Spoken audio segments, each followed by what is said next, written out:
I am honored that a knight such as you takes an interest in me. May the Lord watch over you.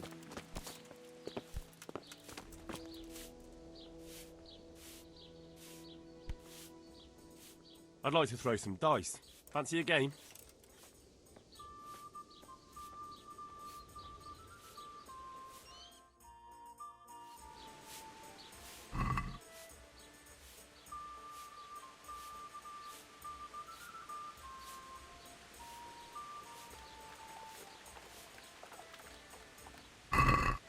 Your fame precedes you, but you won't get the better of me.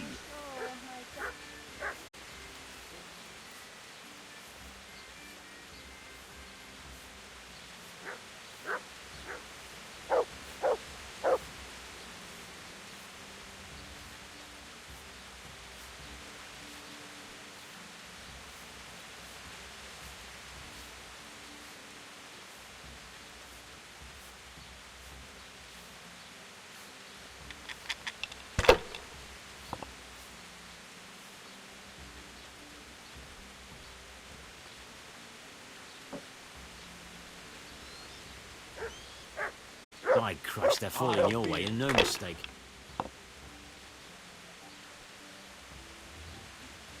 I'll be right back. This'll be the one.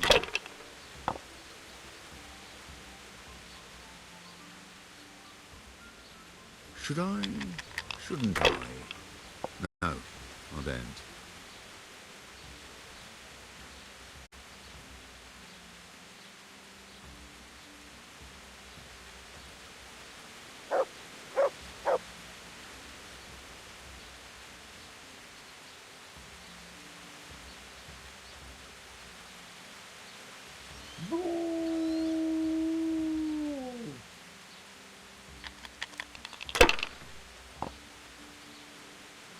It's no big deal.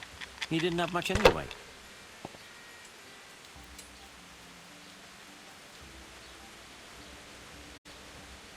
Huh.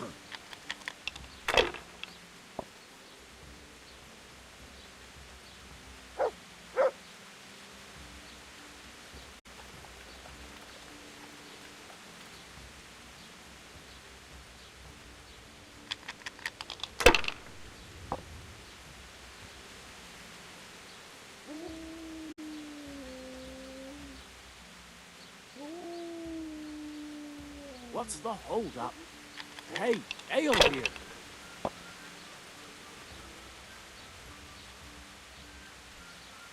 That'll do me.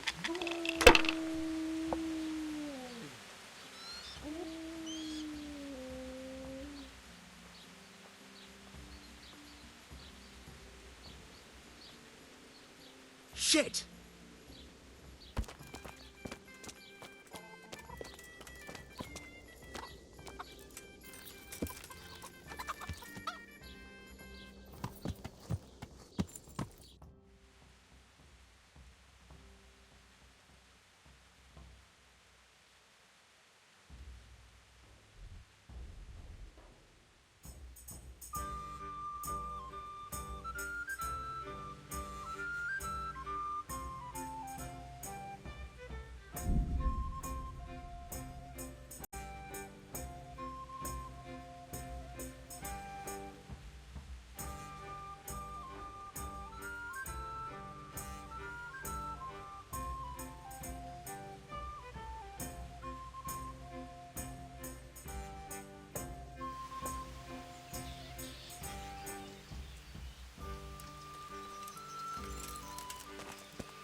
Same all along. I know, but I never thought there was that many that the lordships had to send a whole army out. And there's likely more of them than we can even imagine. How do you mean?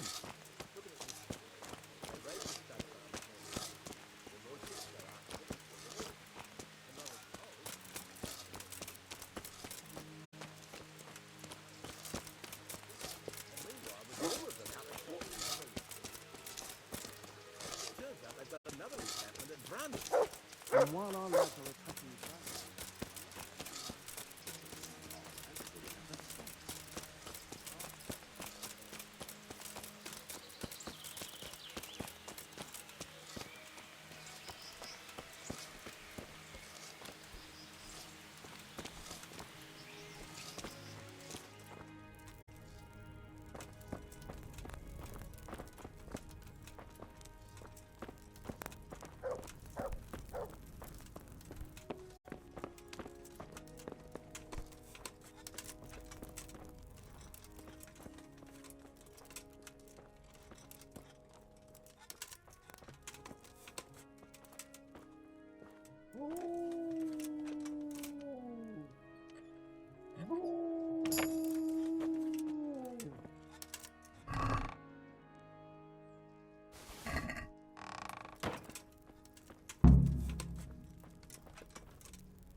I am at your service, Sir Knight.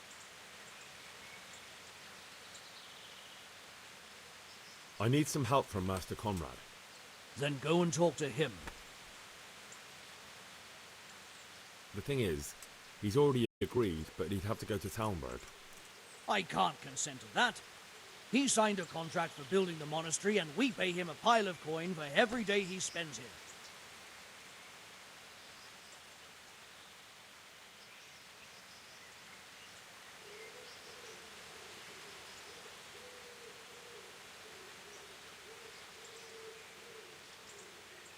Conrad would only have to leave for a few days. Surely you can manage without him for a short while. We might, if he didn't get himself killed there. I've given my answer. No. He stays here until the abbot says otherwise, and the abbot isn't here at the moment. But the conquest of Talmberg is more important for the province.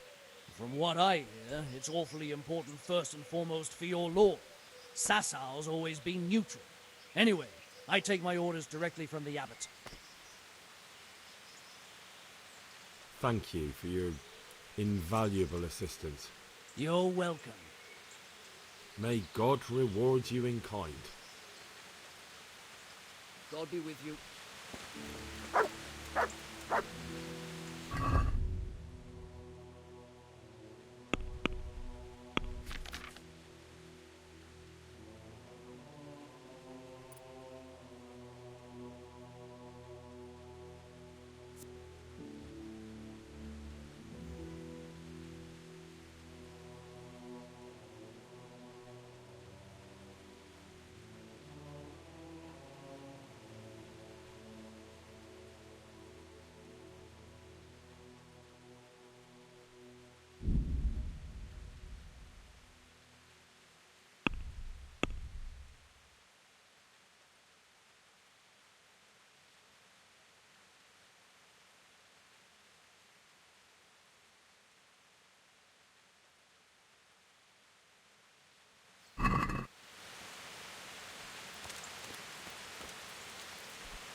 Farewell.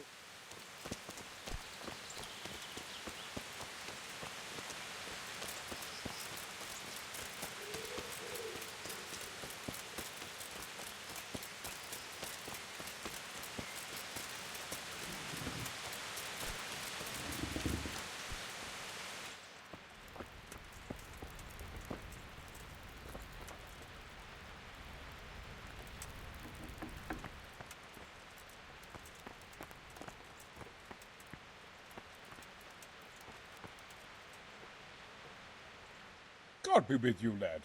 What can I do for you? I've got that commission. Not so loud, for heaven's sake. Show it here. The very thing.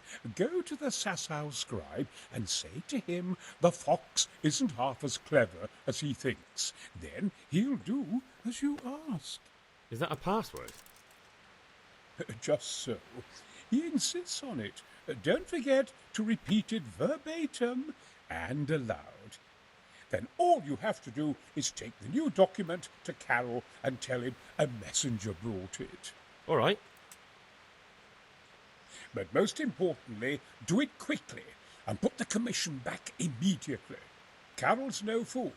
If he can't find it, he'll put 2 and 2 together when you bring him the new document, and the game will be up.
My respects to you.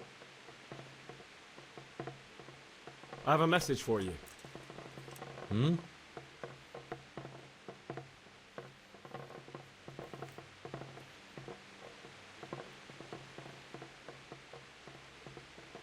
The fox isn't half as clever as it thinks. What?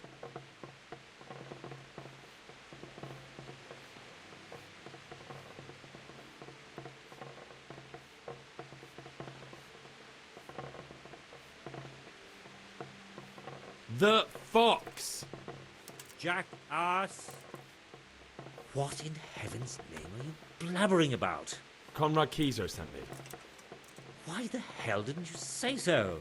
That sod. He deliberately lied to me to make me look stupid. Well, never mind. What do you want? I've got this document here, and I need to have a different one drawn up with the same signature and seal. So Conrad is still up to his old tricks. Give him my greetings. Let's see it then. All right. Give me an hour. I hope I won't have problems on your account. Good luck to you.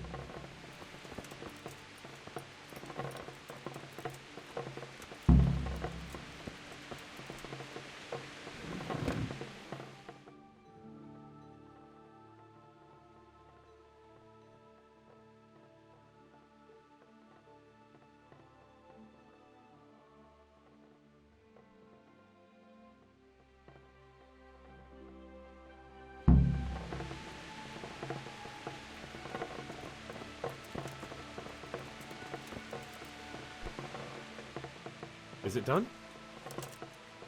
Here you are. And pass on my best to the old dragon.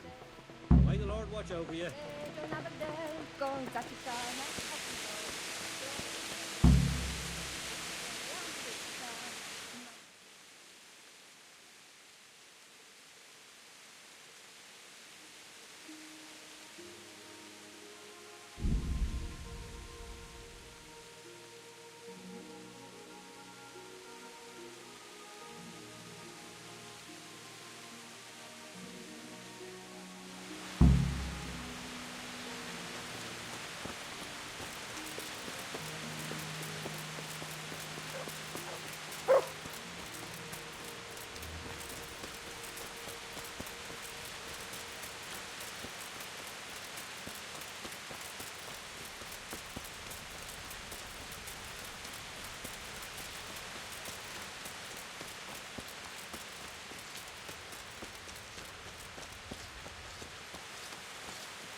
I hear you like to play dice.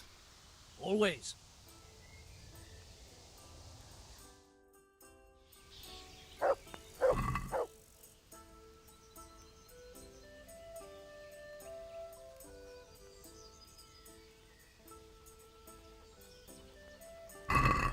We'll see whose side Lady Luck is on.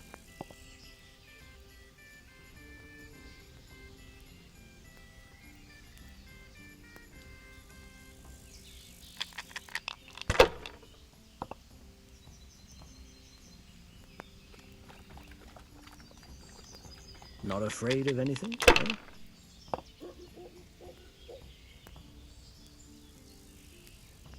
How much longer must I wait? If I was in your shoes, I'd pass while the going's good.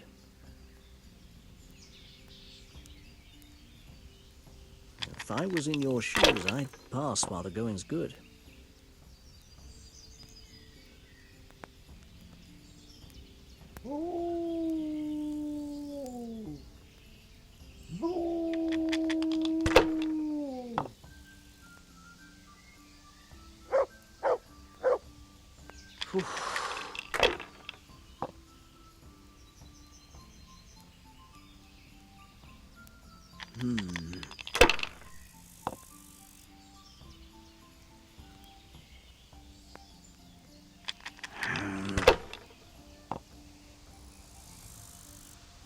Here. Now you. I'm hungry. I'd like a bite to eat. Here we are.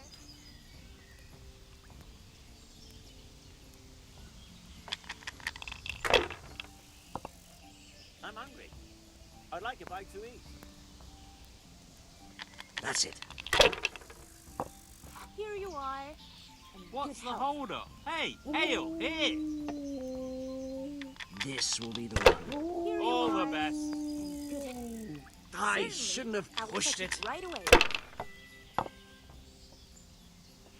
Bottoms up.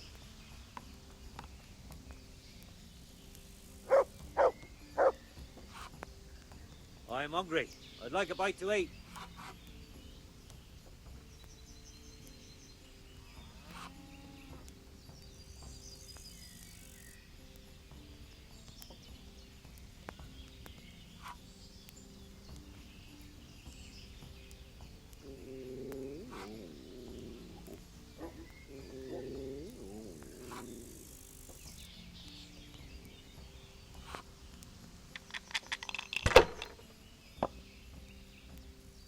No harm. Now, if it came after 3 ones, One ale over here, please.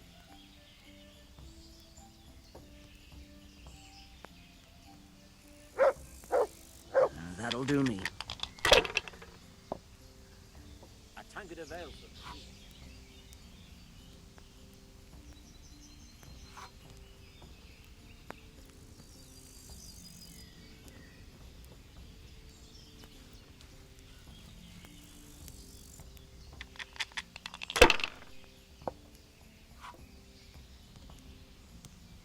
Here, just as you ordered.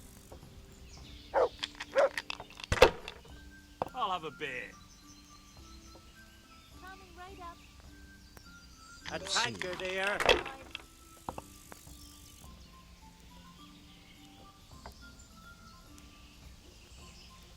This will be the one.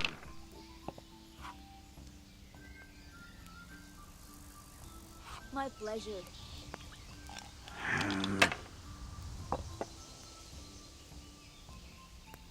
Coming.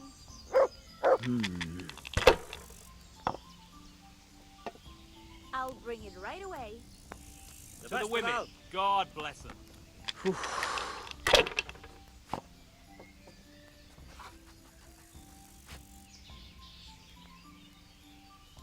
That's it.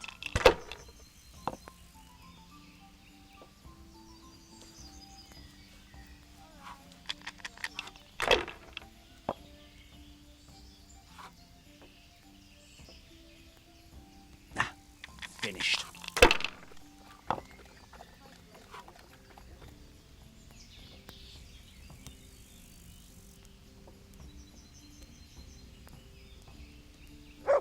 Sucker! I can't believe it!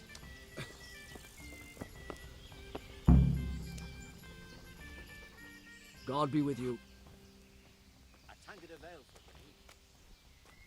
A messenger brought a dispatch for you. To the hand of charge to give assistance. Permission to leave Sasau? How very convenient for you. The hand of fate. We'll see what fate brings. I have an authorization letter of my own from the abbot, and if your letter of patent is fake, you'll be in trouble. Come with me. God be with you.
Well, it goes against the grain, but the seal and signature are genuine.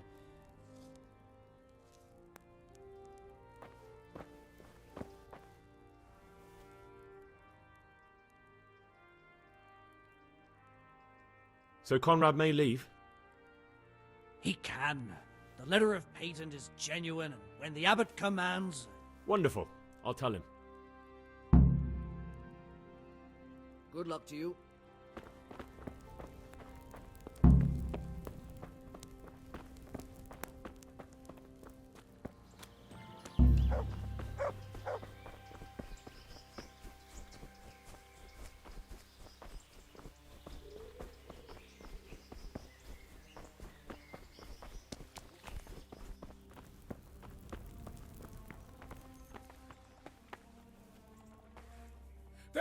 after me! Sweet Jesus, I knew this day would come! What? Who is... Carol said you can leave and... Leave? I can't even set foot outside the door! Not now! Please, calm down and tell me what's going on. They're after me!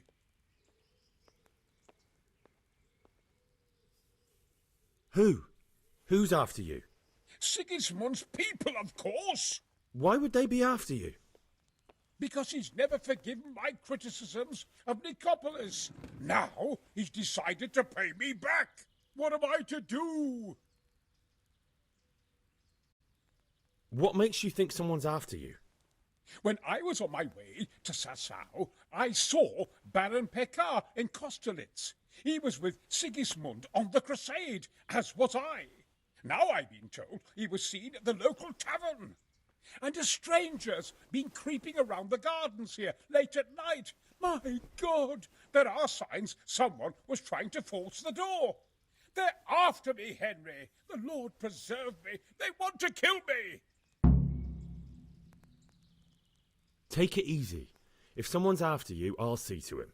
I'll have a sniff around the town or lie in wait for him. I don't know. What if he sneaks past you? He won't, I promise. I'll hide in the garden, and if anyone starts creeping around after dark, I'll catch him. You will, won't you? Good, good. And be sure to hide well. If he sees you, he won't come.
Come along, free.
I know they're after me. I know it.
Good health to you.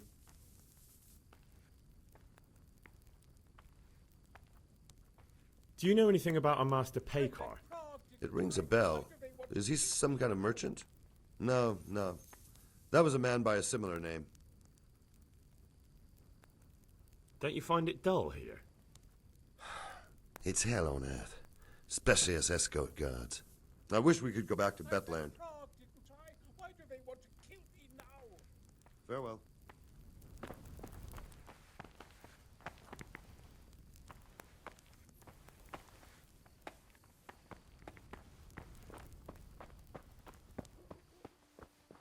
After me, damn it.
Come along, free.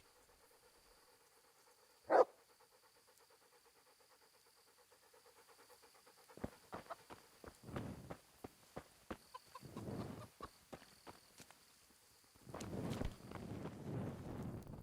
am I to do?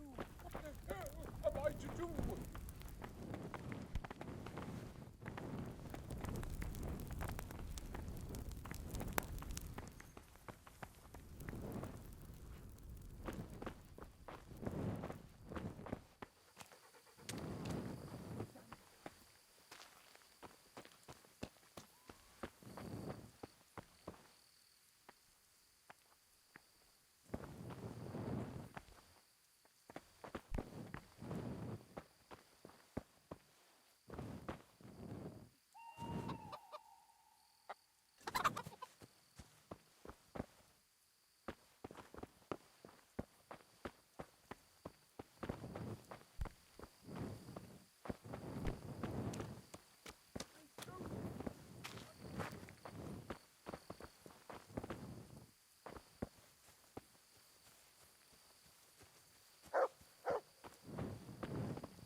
Yeah.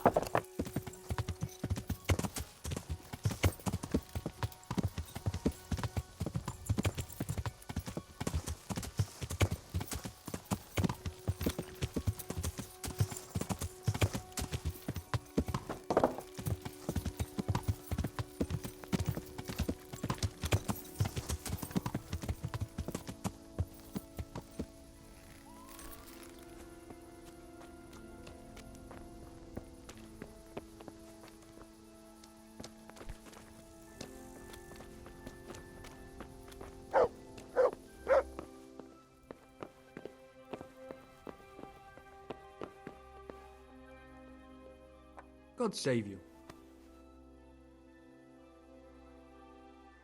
Would there be a master pay car here by any chance? But of course. What's your business with him? Why's he come here?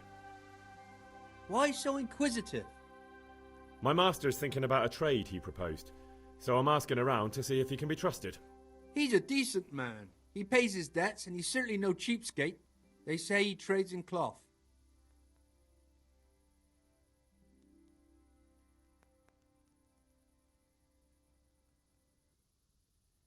What does he look like? Oh, he's easy to spot. If I had clothes like his, I'd sell them and live happier on the takings.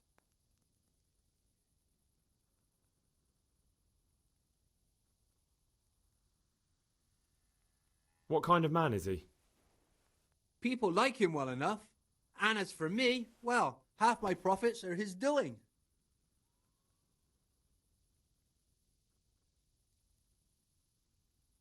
Thank you.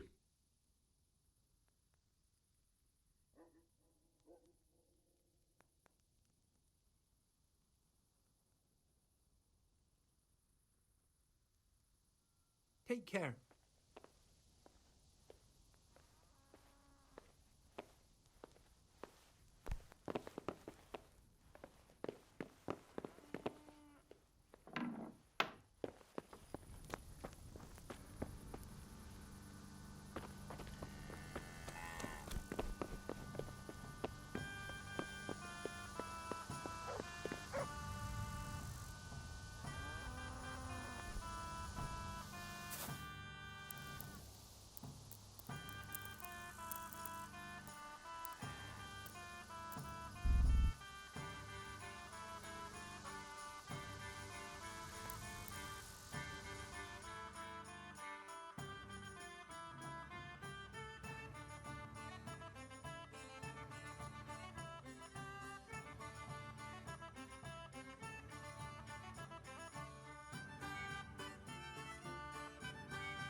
Ale. I'd like to throw some dice. Fancy a game?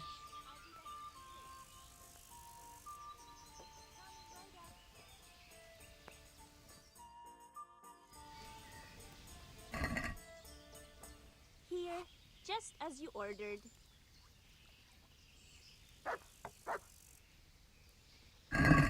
You're a brave soul, taking me My on. pleasure. I'm not used to losing. I'd like a beer. I've only got 2 hands. Here, enjoy it.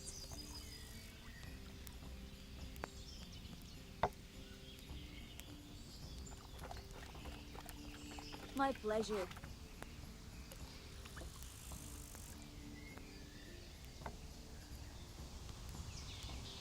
All the best.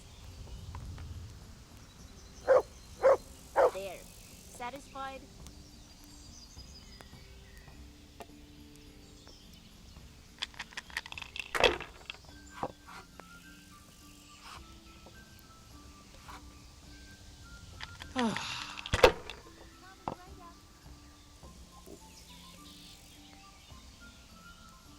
This'll be the one.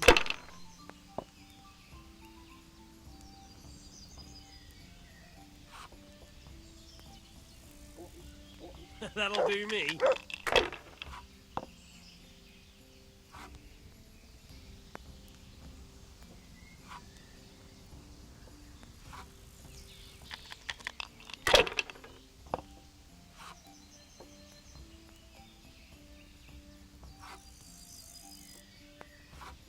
A tankard That's here. all.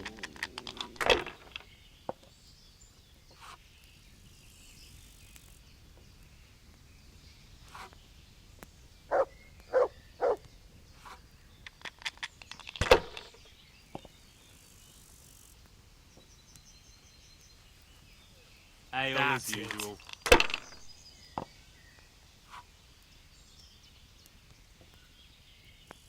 We'll see. Pour me one. One ale over here, please. Alright. Your alright. turn. Coming.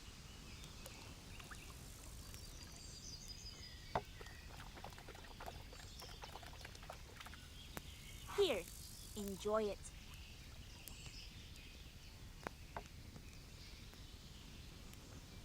Here.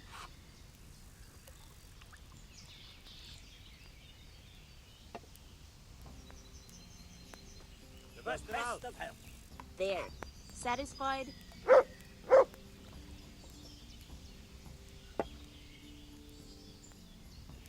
To good neighbours. Here, just as you ordered. Not afraid of I'll anything, be eh? right back with that.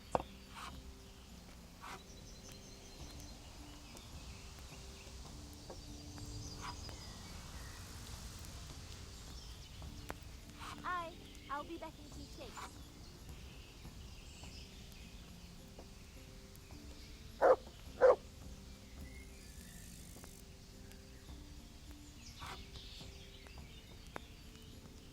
Not afraid of anything, eh?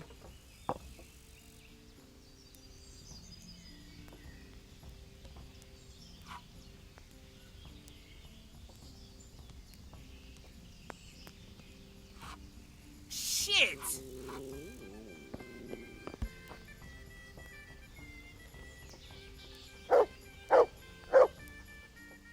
I'm feeling lucky today. How about you? Dice?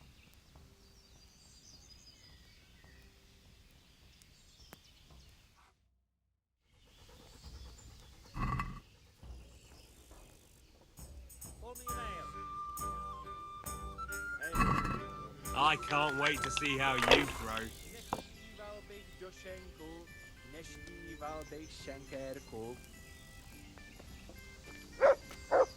Pour me one.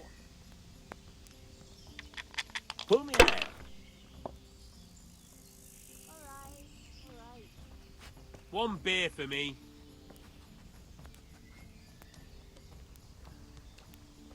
Not afraid of anything, eh?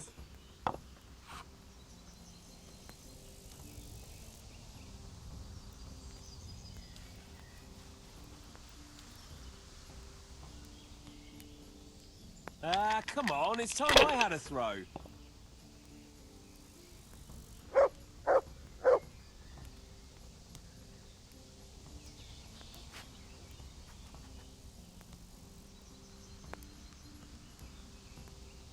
If I was in your shoes, I'd pass while the going's good.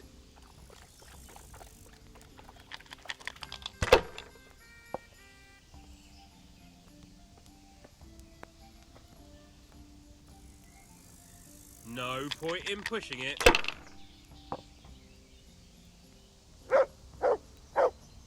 How much longer must I wait? I'll be back in 6. The service is a bit slow here today. Yeah. Curses. How did I even start this game? Here. The service is a bit slow here today. Use your head, man. You'll lose everything. Jesus, what do I have to do to get a drink here?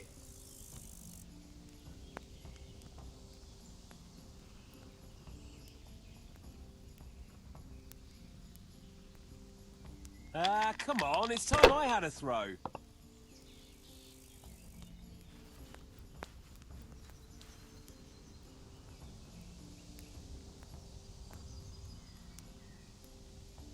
Enough! I am done with this.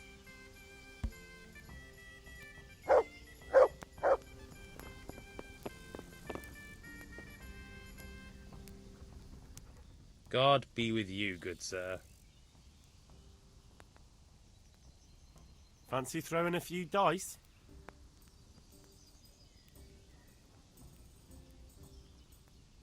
God be.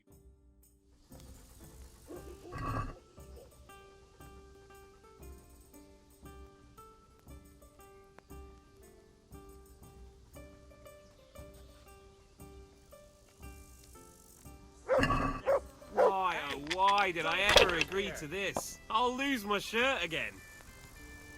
Softest. Hey, I'm dying of thirst here.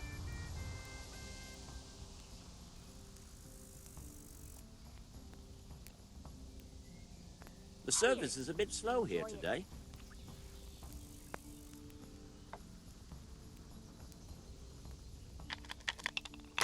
Christ, I'll have to get my own ale.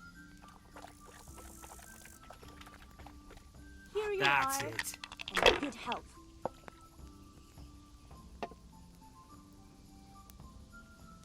There. Satisfied? Cursed luck! The best of health. Here. Certainly. I'll fetch it right away. Here's to a good harvest. Here. I'll be right back with that. Certainly. I'll fetch it right away.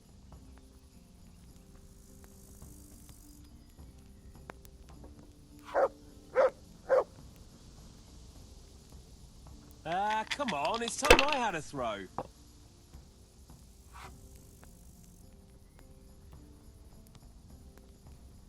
By Christ, they're falling your way and no mistake.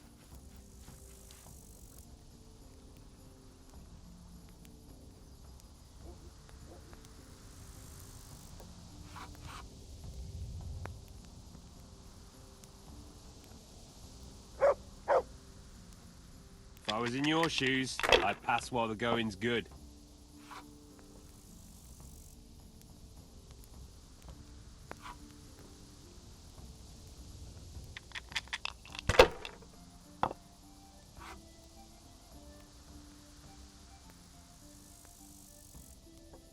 Your turn. Ale for me.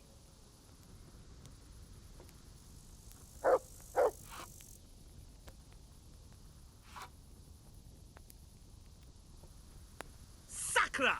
I can't believe it! A tankard of ale for me. A tankard, here!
Wait here for me. Stay.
Oh, damn. Welcome, pilgrim.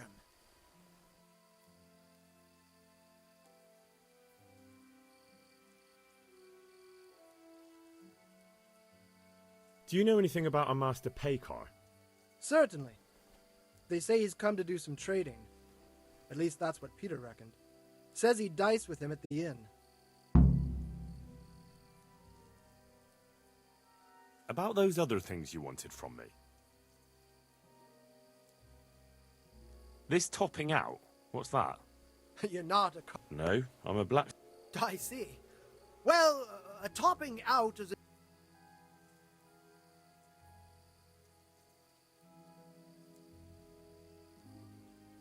Very well.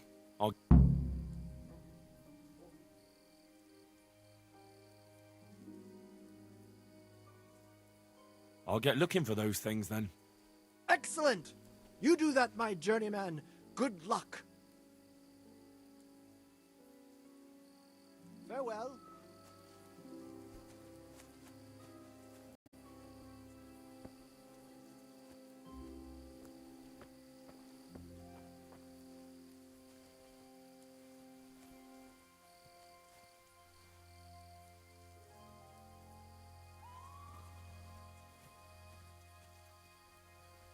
I'll get you. Just you wait.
I left Prague, didn't I? Why do they want to kill me now? Well, did you find anyone? I did. And? He's dead. He was an assassin, all right. Lord have mercy. Was it Paykar? Yes. I saw him all too clearly. So they are after me. I knew it. Sweet Jesus, there'll be more. I need to hide away somewhere. Come to Talmberg. You'll be surrounded by a whole garrison there. Yes. Yes, I suppose that does make sense. Thank you, Henry. I'm in your debt. We'll meet at Talmberg.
Show what you're made of!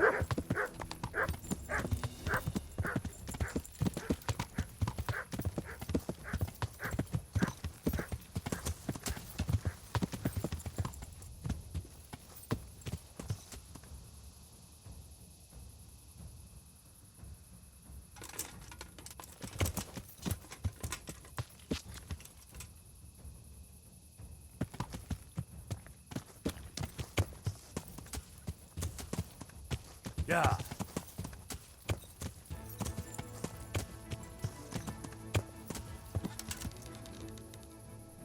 What's going on there? Who's there?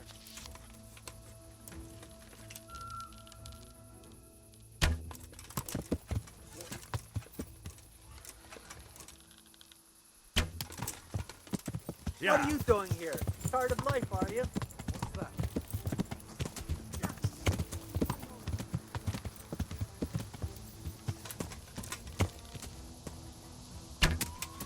Yeah. I'm going to enjoy this.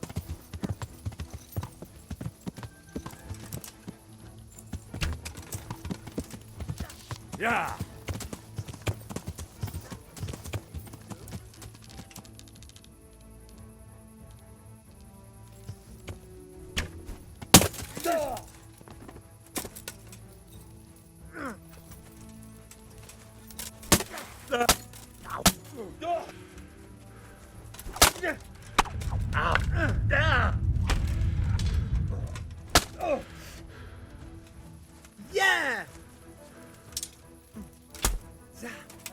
Yeah!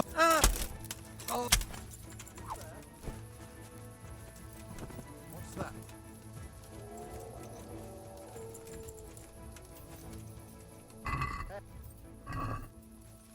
What's going on there? Who's there? Well, I never. The pig.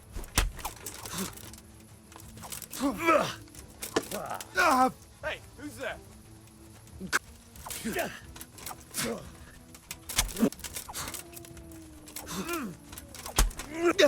Bring it on! Christ!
Yeah.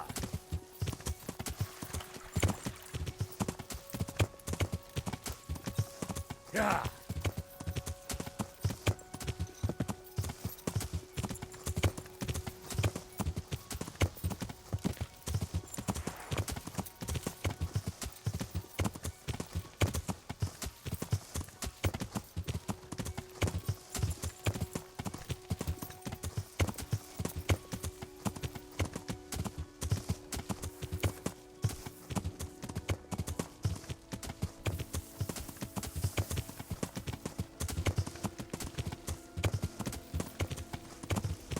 Yeah.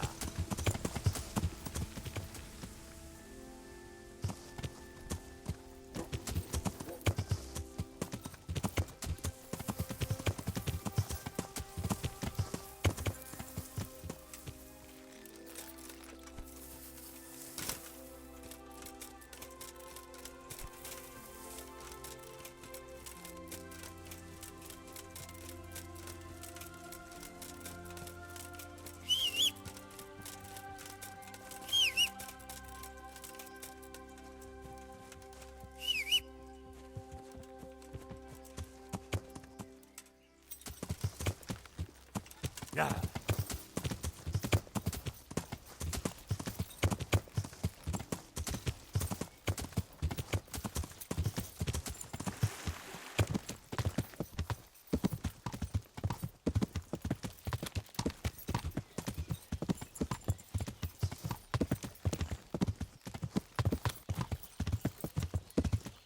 Yeah.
Yeah.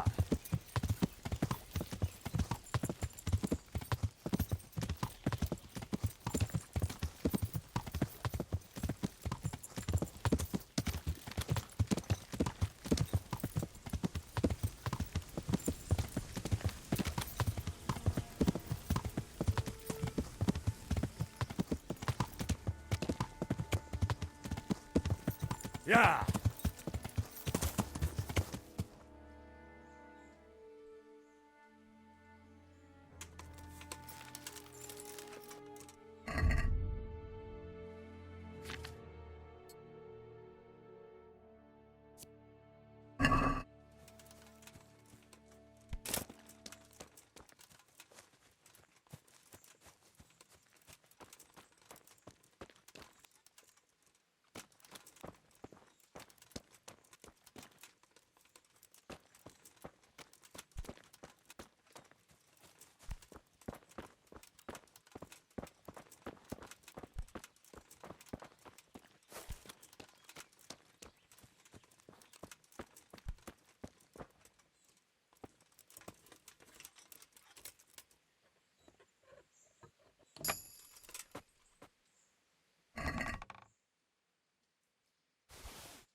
So, it's all clear to me now. What is? Who are you? You've no business here. I'm Henry, and I was expecting to find you here. What? How could you? Sir Divish's locator went missing around these parts. Well, it seems like he's all out of luck, don't it? Divish ought to have sent someone better than you to parley.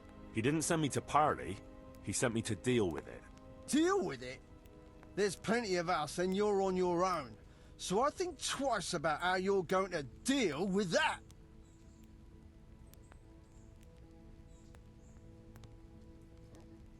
Let him go, right now. Or you can stay here and feed the crows, like the rabble who were here before you. All right. No need to be hasty, eh? We'll be on our way then. Quietly. That fella's in the tent over there.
Please, help me.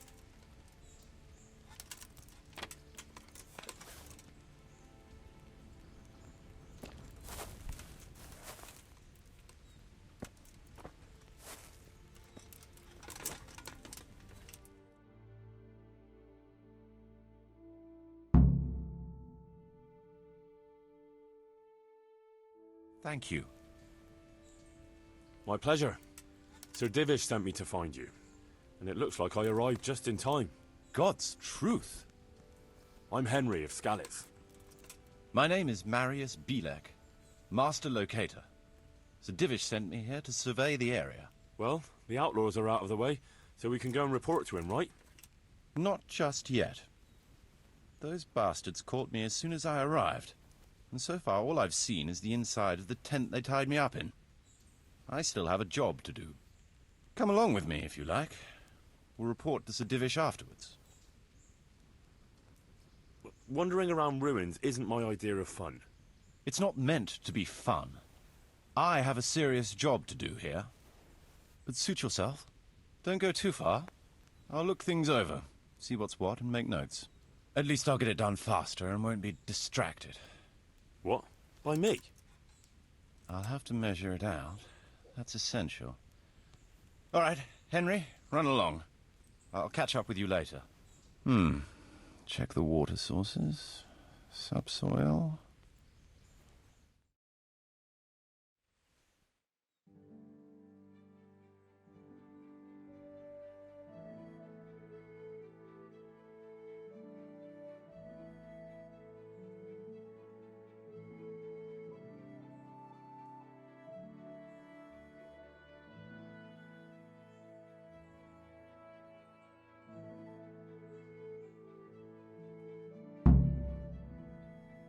So, Master Locator, ready to start building? There's a long way to go before that. The few ruins that are left are basically beyond repair. It's all overgrown with brush. Oh dear. We'll have to get it all cleared before we can start rebuilding it. So it is possible to rebuild everything? Yes, absolutely. But building a whole village is no small enterprise. We'll need timber, lots of it. Which isn't a problem in the middle of the woods, of course. We'll have to hire wage labor to begin with. Quite a lot of men. I think we should get started without delay. There's a lot of work involved, but it'll be well worth the effort. I can just imagine it. The church will dominate the whole settlement. Oh, that's good news. When will you inform Sir Divish? Why wait? I'll head to Talmberg right away. But would you keep an eye on things here in the meantime? It would be rather embarrassing to run into more bandits when I return with Sir Divish. No problem. I'll be right here. It shouldn't take us long.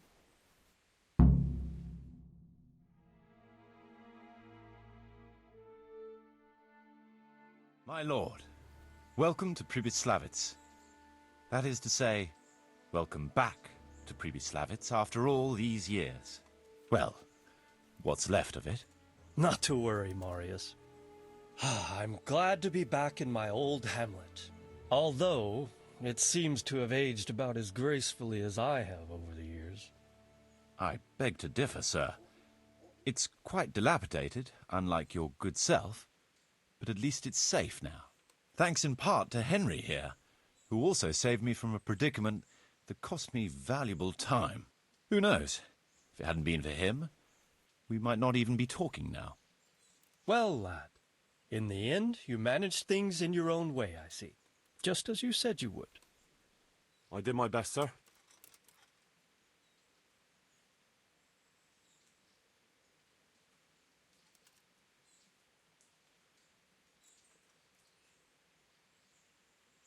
They didn't look all that tough, so I put a bit of pressure on them and they took to their heels. You were outnumbered and you scared them off? They were greenhorns. I think they may have been a bit intimidated by me. Let's hope they don't try anything like that again. I'm quite sure they won't, sir. Let's get down to the matter in hand, shall we? What state is Pribyslavitz in? Sir, in my official capacity as locator, I am gratified to inform you that the hamlet of Pribyslavitz may be renewed. and indeed it offers prospects of considerable expansion beyond its former limits. Splendid. Finally, some good news for this province. And badly needed, too. So, what have you discovered so far? I want to know all the details.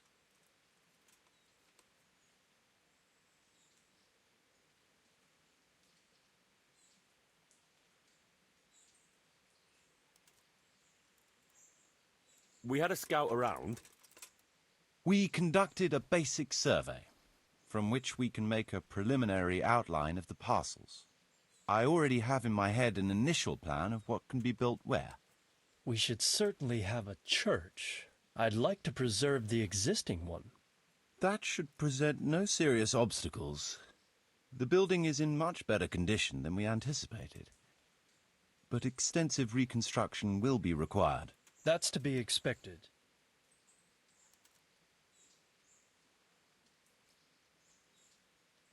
There's a stream here, and a well, right in the middle of the village. Yes, and there are abundant woods around. Clearing them will provide both extra land and timber supplies that we can use right away. Right now, I believe we're standing on the village green, aren't we? The future green, that is. The village centre will comprise at least 6 large buildings to begin with. We can't fit any more than that here, so there will be other buildings away from the square, in particular more extensive structures. I'm glad to hear it. I never expected you'd find so much space here in the middle of the woods. The building work we're about to engage in is only the first part of my plan. Later, we'll clear more forest for agricultural land and build more farmhouses.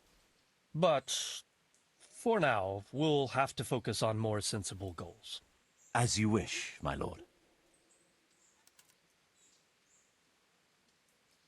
Rebuilding a whole village must cost a king's ransom, though.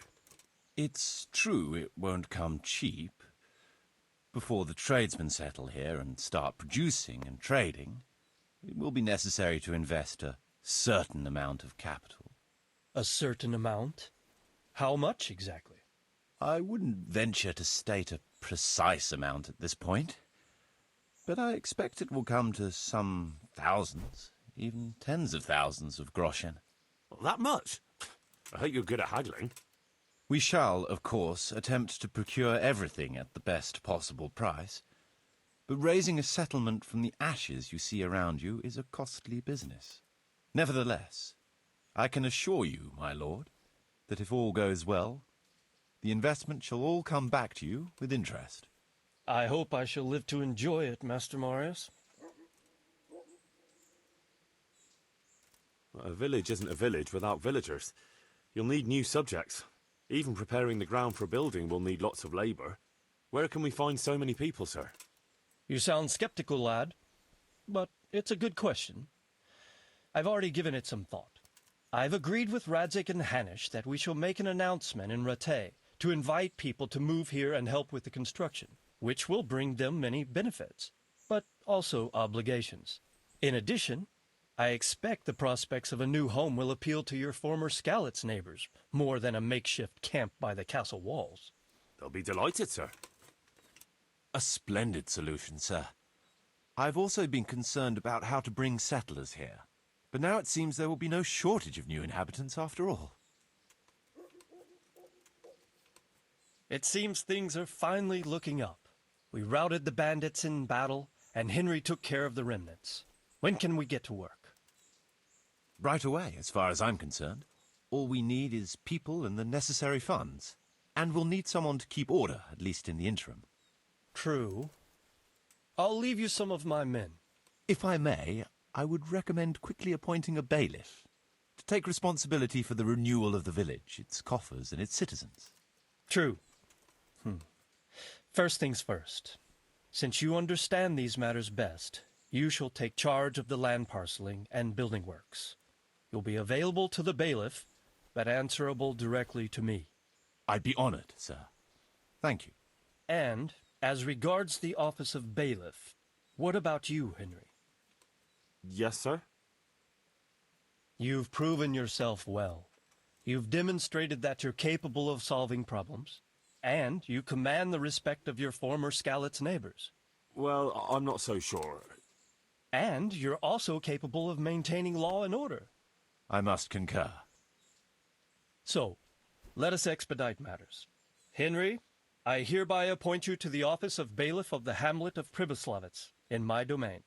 My lord, it's a great honor. Thank you.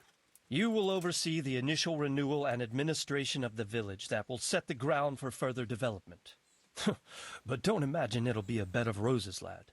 Being bailiff doesn't mean you can do whatever you like. If you don't treat the settlers rightly, I'll soon find out and relieve you of your office. Besides, we can't spare a single groschen from the Talmberg coffers now, with the province in chaos. So, you'll have to cover the cost for the building work from your own purse. Me? But Marius said it would cost a fortune. True, but from what I hear, you know how to get your hands on coin enough. So, I expect you'll manage it just fine. I'd like to know who's been spreading such gossip. And I am assigning you certain specific tasks. You must ensure the rebuilding of the church. That means complete reconstruction, wall paintings, and a new altar. See to it that in the future, the village will be capable of supporting a certain number of people. For that, you will need to ensure the construction of essential artisans' buildings. And ultimately, the village must produce sufficient earnings to fund further expansion. But, sir, I've never done... I understand your concerns, but you'll be handsomely rewarded. I shall grant you the proceeds from the whole village for the first 5 years, and you have my permission to use the surrounding woods and land as you see fit. Well, that's, I mean... Are you sure I'm the right man for the job, sir? It's a lot of responsibility. As you said yourself, Henry, it's a great honor.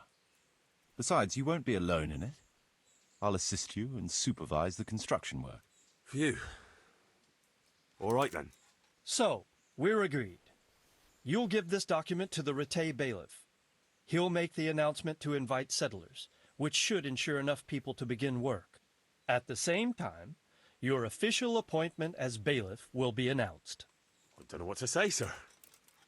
I'm sure you won't disappoint me, Henry. And now I must get back to my duties at Talmberg. Send word when everything is prepared. Certainly, sir. Have a safe journey. Farewell, sir.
A well-chosen site. You want to strike the gate, do you? True. We don't want to do more damage than necessary. I quite understand. Sir Toth is holed up there, is he? Just so, Master Conrad. I hear you have some accounts to settle with him. Ah, not entirely. I've done with him. Sigismund trusted him more than me in his campaign against the Ottomans, and we all know how that ended up. How did it end up? Badly, my lord. The flower of French knighthood was slain there. Sigismund fled for his life, and I did too, I must confess. Be assured we shall not make the same mistake here. We do not intend to starve them into submission, but to break down the gate. I am at your service, my lords. We will build the trebuchet quickly. It will be ready in a matter of days. And I can supply, for example, Raketa to sweep the foe from the battlements. Roquetta? I do not believe I've heard of such a term. Raketa are missiles filled with black powder with a touch hole at the bottom to ignite it. They shoot forward, something like a hand cannon, but without rocks. The rocket is the missile. I see. But we don't have black powder in these parts. Nor cannon. Indeed. It should have occurred to me. But I am very fond of Roquetta, and I always think what Alexander the Great might have accomplished with them. I understand. We find ourselves in a conventional situation that demands a conventional solution. I'm still hoping that Toth will see sense and parley with us. He may well do so, especially when we set up the trebuchet on his doorstep.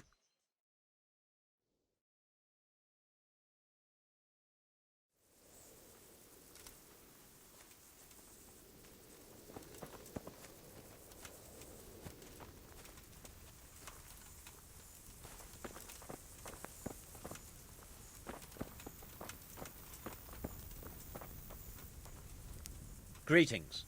What business have you?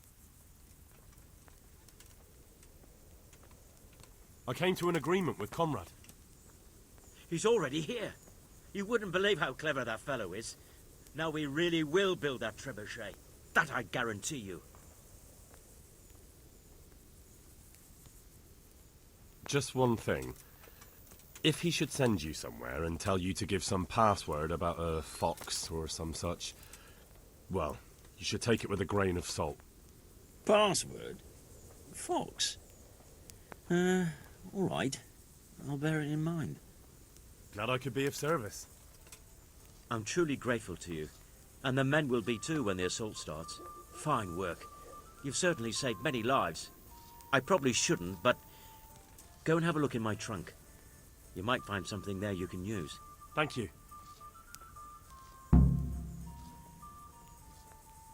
God be with you.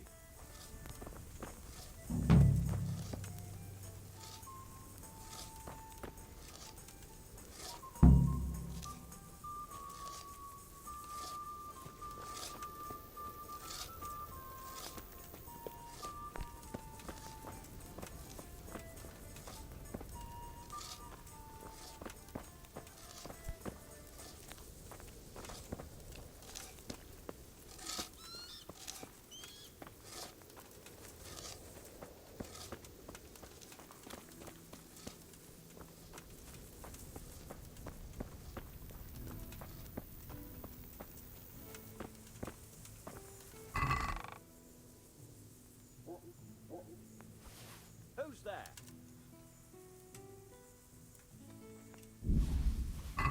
What's going on there?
I have a document for you from Sir Divish. It concerns the renewal of Pribyslavitz. The village you drove those bandits out of? Very same. So it's true then. Good. Good. Let me see that document then. Here it is. So what have we here? It says I should announce that anyone interested may move to Pribyslavitz to live and work. And Sir Radzig and Sir Hanush also give their consent. In that case, let's not waste any time. Come along with me. Take care.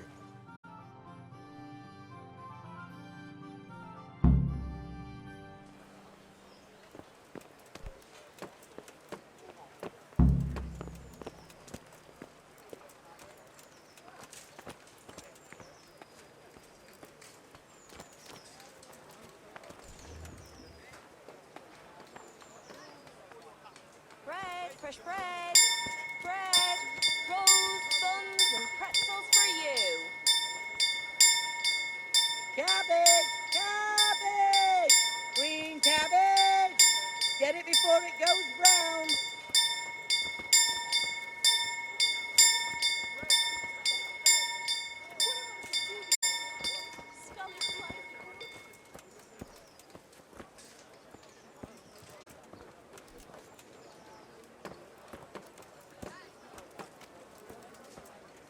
Carrots and apples, picked today, but a smile on your face.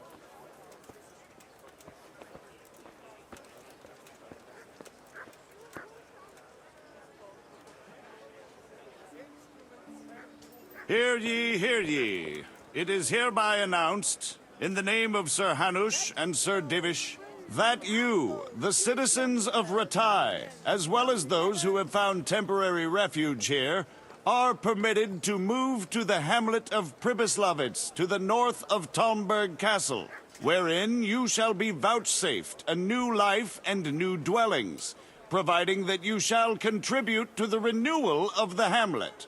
All those who choose to accept this offer shall be exempted from payment of taxes for a period of 5 years. They shall be permitted also to make use of timber from the surrounding woods and water from the streams. The hamlet of Pribyslavitz lies in the domain of Sir Divish of Talmberg, and all who settle there shall be duty-bound to him. It is furthermore hereby announced that Henry of Skalitz is appointed to the administration of Pribyslavitz and the office of bailiff therein, which office and privilege have been conferred upon him by Sir Divish for loyalty and services rendered. I would therefore recommend that our Skalitz friends consider this offer very seriously, as nothing better is likely to come your way anytime soon.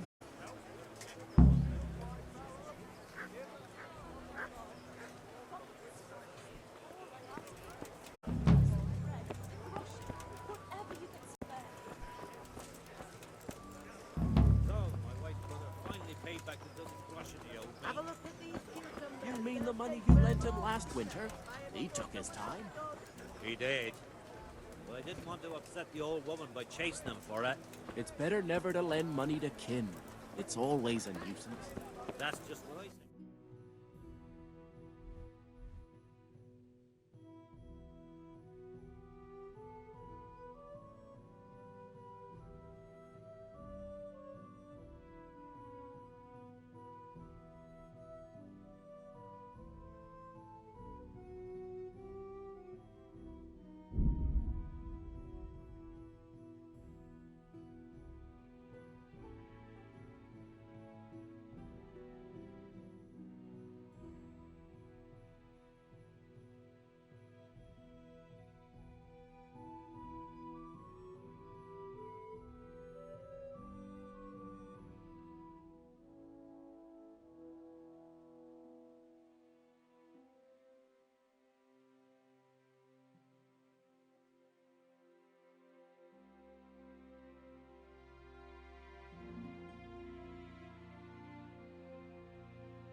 Welcome back. What news from Ratai? Well, the bailiff read Sir Divish's decree, and now I'm officially bailiff of Pribyslavitz. Then allow me to congratulate you. What will be your first step? First, actually, I'm not quite sure. What would you recommend? As it happens, I already sought a few things in your absence. You might have noticed that the first people have come from Ratai. Yeah, I saw some heading here right away. So when they arrived, I was able to start clearing building plots with them. After they'd erected some temporary dwellings, that is.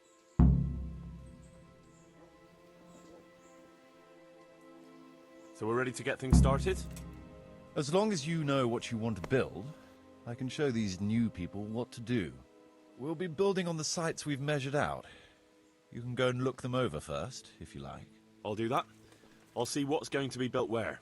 Nevertheless, I doubt you'll be able to figure that out just from looking at the sites. How do I choose what to build where? I've already given it some thought on your behalf. I even wrote it all down in the accounts ledger. Everything will be recorded there. I'll make a note of every change as we proceed. Thanks. That'll be a big help. And where can I find this book? It will always be kept at the Rat House.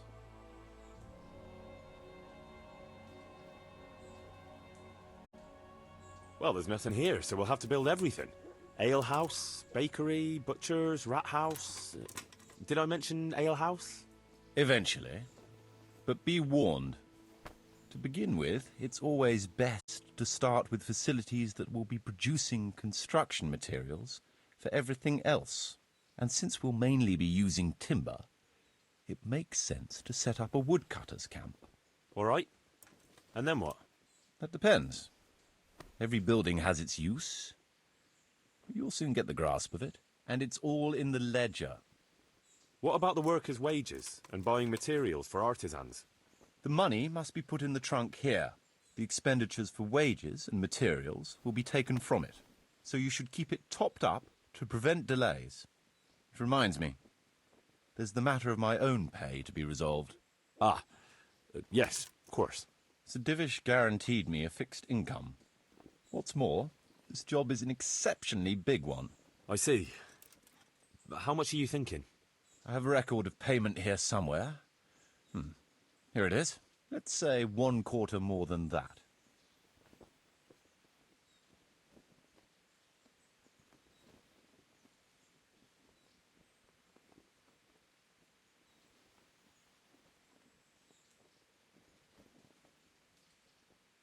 I can't afford that much. At least not now, right at the start. But I do need your help. How about this much? That's a fair offer. It seems we understand each other. I agree. Good. I'll put your wages in the trunk too. Are you sure it's quite safe? Quite. Only you and I shall have a key and access to the trunk. Besides, we'll have guards on watch here. That's reassuring. That's about all to begin with. If you need any more details, I'll be happy to explain things to you.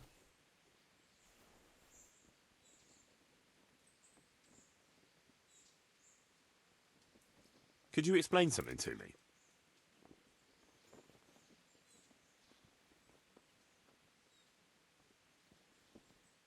What are my duties as bailiff? As bailiff, you must see to it that the village grows and prospers. You'll have to resolve disputes between citizens and decide what I should have built. The coin for it will come from your own purse. Basically, you'll have to keep the whole locality under control, but you can't just do whatever you like. You're still answerable to Sir Divish, as am I. Which means... Which means that if the folk here are unhappy, word will soon get to Sir Divish, and he'll put you in your place. So you'd better see to it that there's no thieving, and folk have jobs to do, and their wages are paid. Of course. I'll keep a close eye on things. How do I build houses? First, find out how much it'll cost, and whether the upkeep won't ruin you. Everything is written in the ledger. You can check it all there, or just come and see me. Sure. How do the accounts work? The The most important thing is to know how much profit your buildings generate and what they cost to operate. That's written on the very first page of the ledger, which will be kept at the Rat House. Whenever we erect a new building, I record it there. And you'll find all the profit generated by the village in the trunk next to the ledger. And what if we spend more than we earn? Then you'll have to put the amount necessary for covering the operating costs into the trunk. I see. Probably best to have a little extra there for a rainy day then. How do operating costs work? Those are the workers' wages, costs of material and equipment for tradesmen, and so on. And what if I don't have enough coin? Then production will grind to a halt. Watch out for that. Folks soon get grouchy if they're not getting paid. The amount needed each day is recorded in the accounts ledger too. So you should keep enough in the trunk to cover the wages. And how do I pay the workers? Don't concern yourself about that. I'll take care of it. As long as you provide the coin. So I could put enough money there for, say, 3 days in advance? Indeed. Simple enough, isn't it? All right. Thanks. How can I get new people to come to the village? Don't worry about that. Folk will gradually turn up of their own accord when there are houses for them. Each building can house a certain number of people. The bigger the house, the more inhabitants. And the more space you have for them, the more country folk will come here in search of a better livelihood. What about tradesmen? I can find you fairly competent ones. But if you can get really skilled artisans, it will certainly be a boon for the village income. Although it's not all that easy to get skilled people.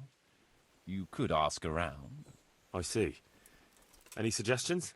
You could try asking the 2 Sasau armourers for a start.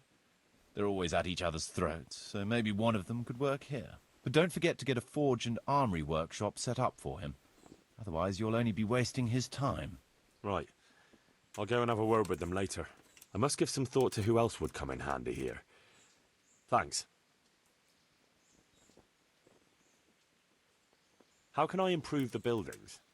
The process is exactly the same as for building from the ground up. We need to have enough coin, materials, and of course, something to improve. It goes without saying that there's no point in better blacksmith's equipment if you've no forge to put it in. Well, I can't argue with that. But why bother with improvements at all? Because they make it possible to produce better goods that can be sold at a higher price, so we'll earn more money. Nothing, actually.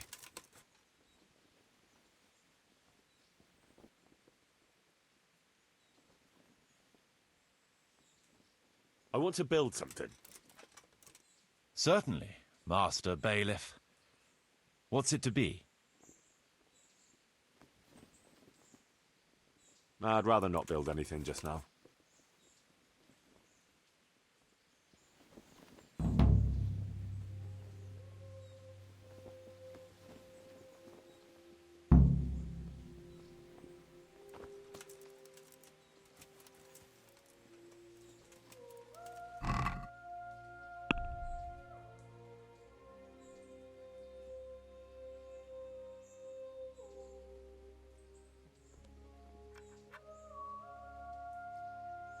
What?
Mother of God!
Marius, there's work to be done.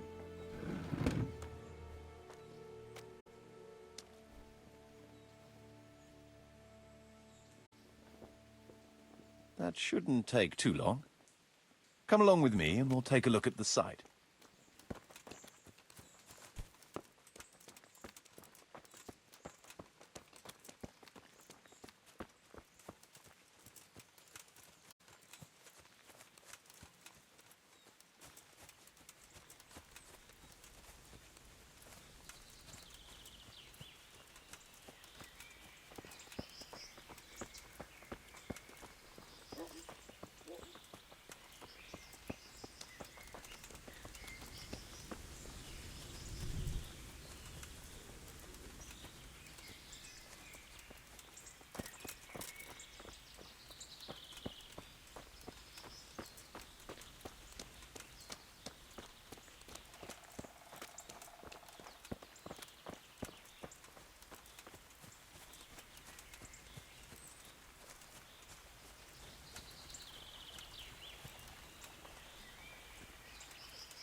We're going to build here? Indeed. Can we begin? I'm ready. I'll just quickly check again that we have everything we need. We've still got the means. We'll get stuck in then.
Marius, there's work to be done. That shouldn't take too long. Come along with me and we'll take a look at the site.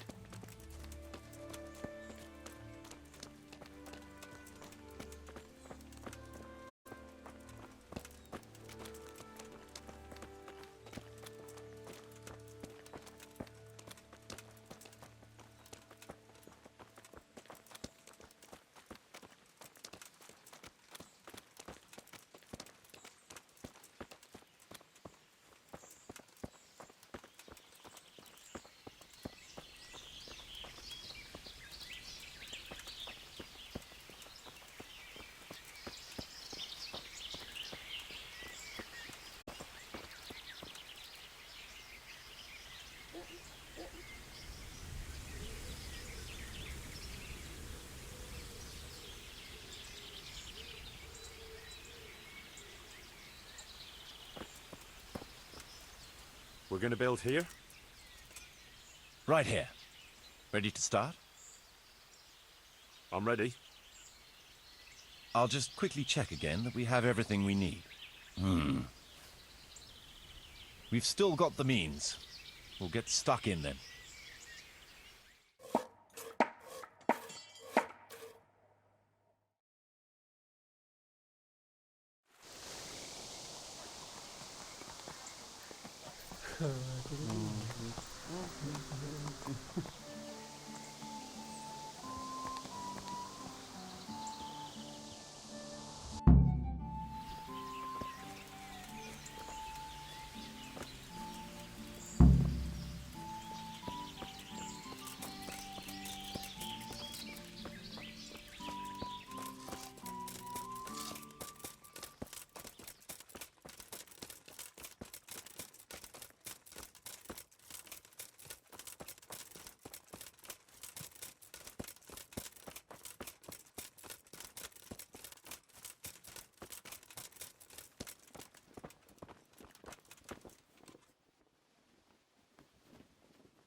There's work to be done.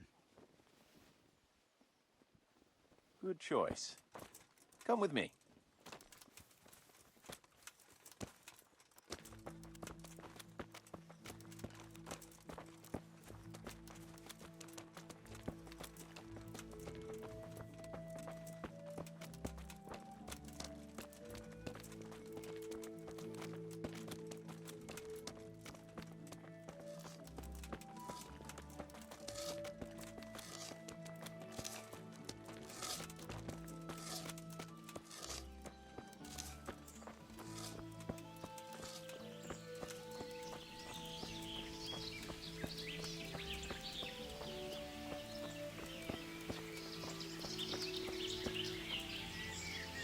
We're going to build here? Indeed. Can we begin? I'm ready. I'll just quickly check again that we have everything we need. We've got what we need. Let's get to work.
want to build something.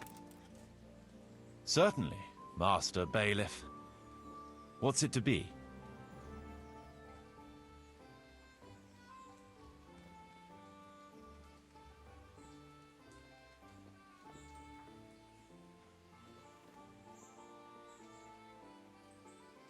I'd rather not build anything just now.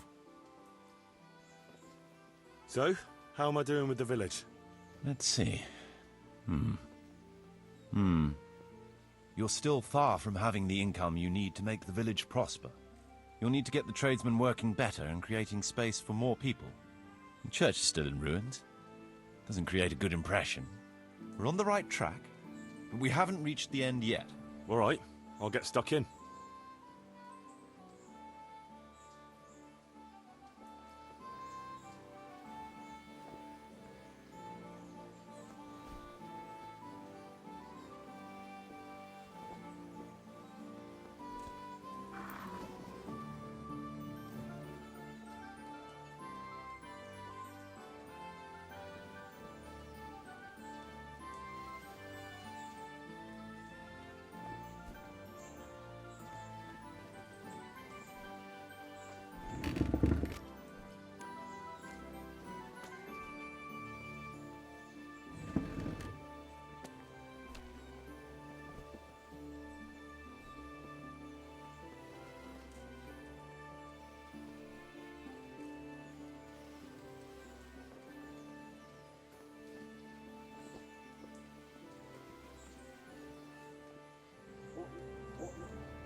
I'm glad to see you. Take care.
Let's see how strong those walls are.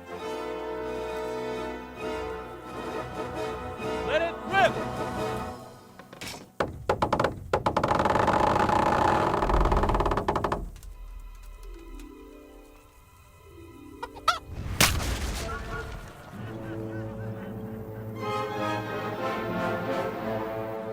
That was just the first shot. The trebuchet has to be calibrated. That's perfectly normal.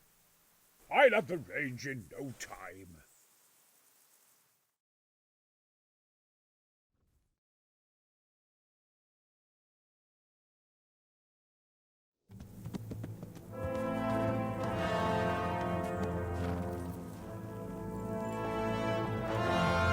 Move. Move. Damn it, I have to get to Sir Divish. Sir, they're coming. There's no time. Someone bring water. Breathe, man. You'll be all right. Who's coming? There's an army on the way. And they're carrying the colors of Havel Medic of Valdek. And they're very close. Havel Medic is surely not coming to help us. Not that bastard. I have a score to settle with him.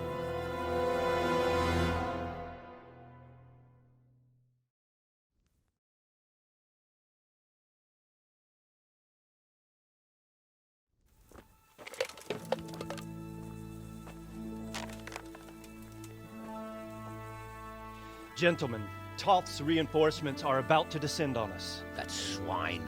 How many men? We don't know exactly, but there are many. And they will probably be here by dawn. So soon? How is it that we knew nothing about this before? The whole land is in chaos. It's a wonder we can find out anything at all. If they attack from the rear... We'd be finished, just as Toth has been planning. The sneaky weasel. He's been one step ahead of us the whole time. Not this time, though. What are you thinking? Robard, how do you think the weather will be tomorrow? Well, sir, if my joints don't deceive me, and they rarely do, it'll rain. It'll rain buckets. Here. We'll make a stand here, I and Radzig's men. You will wait until they charge us, and then strike them from the rear. Here and here. If we succeed, we'll have it over and done with before they notice anything in Talmberg. It might just work. But we'll have to leave someone in the encampments in case they do come out of Talmberg. A few men will be all I need. Well, that depends on whether you can hold out. We don't even know how many there are. We will hold out. I'll give the orders to my men. We will be ready.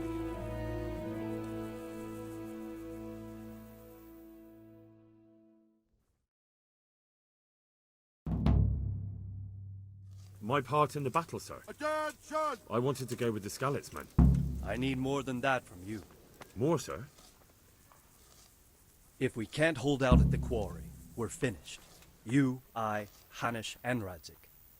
And since Hanish is commanding the flank attack, Radzik is captive and I'm wounded, Captain Robard will be leading on the field. Of course. Who better? There's no question Robard's a good commander. But many of the men will be from Skalitz. We need someone there who knows them and has their respect. Sir? I mean you, Henry. But that is... I want to be in the vanguard. Now hear me well, Henry. There are whole cemeteries full of heroes who rushed into danger. And if the first human you meet runs you through, it won't be good for morale. Not to mention that Radzik would have my guts for garters. In the battle, you and a group of Skalitz men will be concealed in the woods over the road. But sir, I think I should... Quiet! Don't underestimate the task I'm setting you. You'll have to keep nervous men on a short rein and not attack too soon. And then conduct the attack on the rear so fiercely and quickly that the foe has no chance to react. If the line should start to break, we need someone with their head firmly on their shoulders to keep control of the men. Very well, sir. That's what I like to hear. When you're ready, go and join the Skalitz men. They'll be mustering in the woods above the road to Ratay.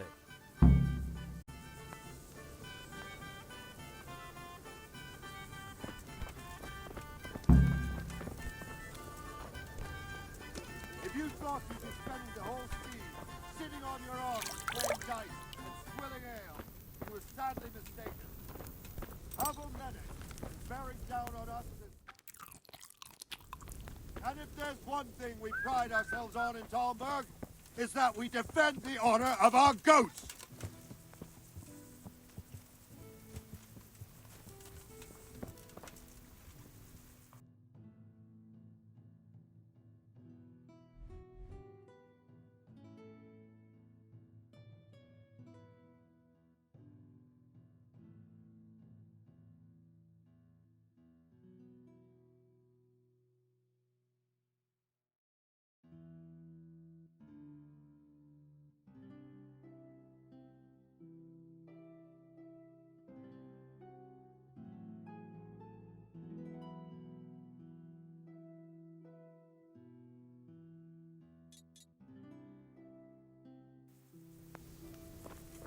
All right, down to business. Get ready in the ravine before the bridge to Rovna. We'll drain their blood. Yeah.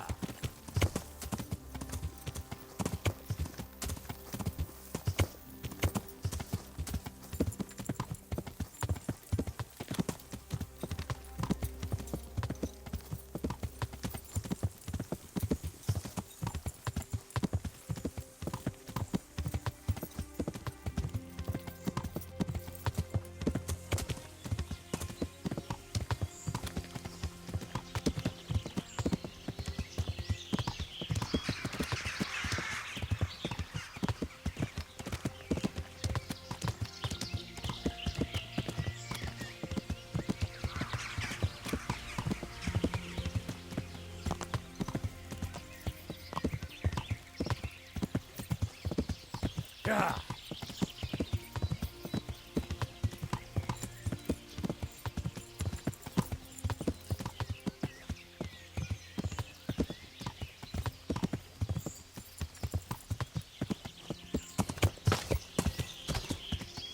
Yeah.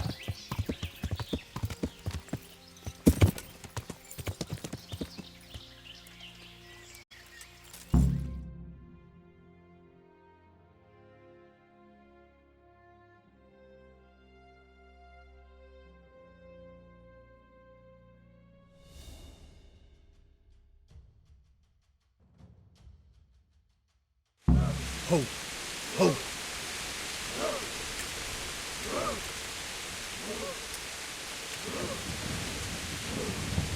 Easy.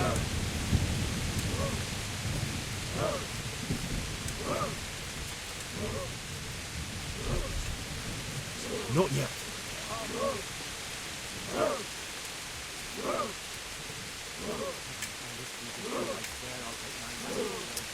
Just a little longer.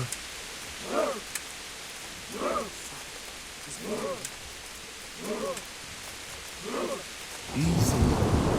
Yeah. They were expecting us. First troops to the bridge. Break through. Vanguard, to the left. And the rest, come with me. We'll flank the bastards. At them! Charge! Grind those horsens into the dirt!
Here's their leader.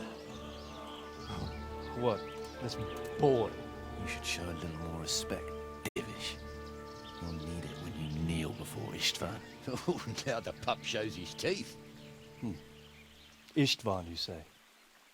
Not Sir Istvan? Or Lord Toth? Just how intimate are the two of you? I know him. He's Eric, Toth's captain and right-hand man. Finally, some good news. Shackle him and guard him closely. Those bastards want to destroy our trebuchet.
them!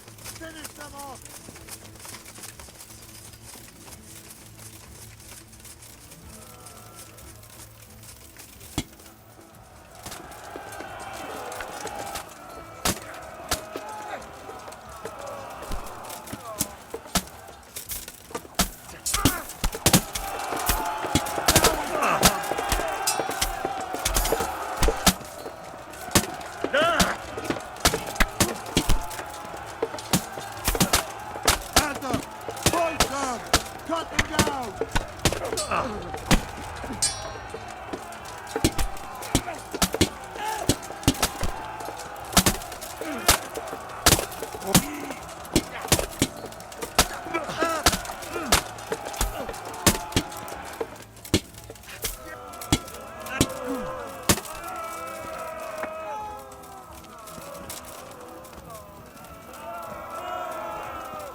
Well? The damage isn't too serious. So we can shoot. Not just yet. Sir, what are we waiting for? You've heard his threats, Robard. Do you want him to kill Radzik and my wife? We have to consider all our options. And it would be a shame to destroy the castle, too. But how do we get that rat out of there? Sir, I might have a solution. What about exchanging hostages? He was the captain at Vranjik, and he brought Istvan's reinforcements here. He seems to be on very, intimate terms with Toth. He might be able to tell us something. And he might even be as valuable to his lord as Lady Stephanie and my father are to us. You're your father's son, by God. You're a godsend, lad. You're right. We'll interrogate this whore, son, and then decide what to do next. Come to my tent when you've rested.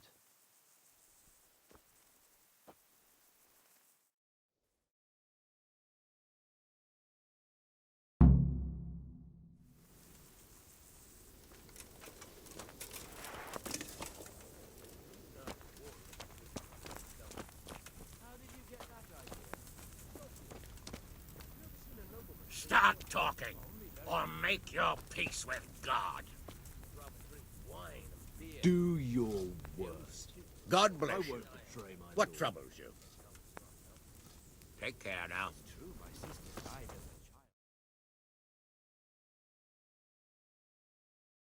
Well now, Eric. It is Eric, isn't it? Looks like the boot's on the other foot this time, doesn't it? Fuck you. You need to change your tone. If you start being nice, you might just come out of this alive. So now I'll ask you a few questions, and you better think carefully about how you answer them.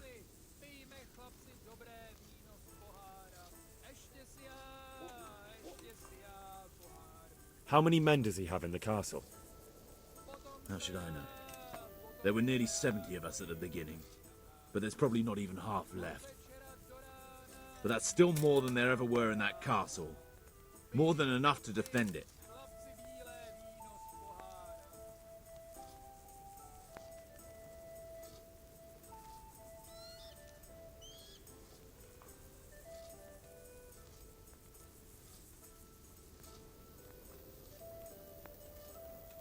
Who does he take his orders from? Are you stupid? He works for Sigismund.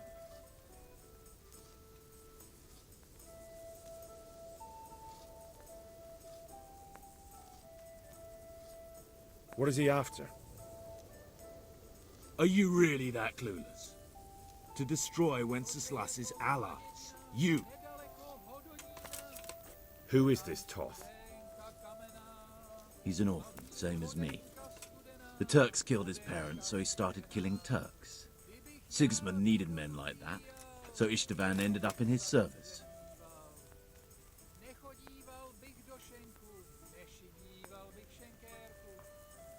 How did you meet him?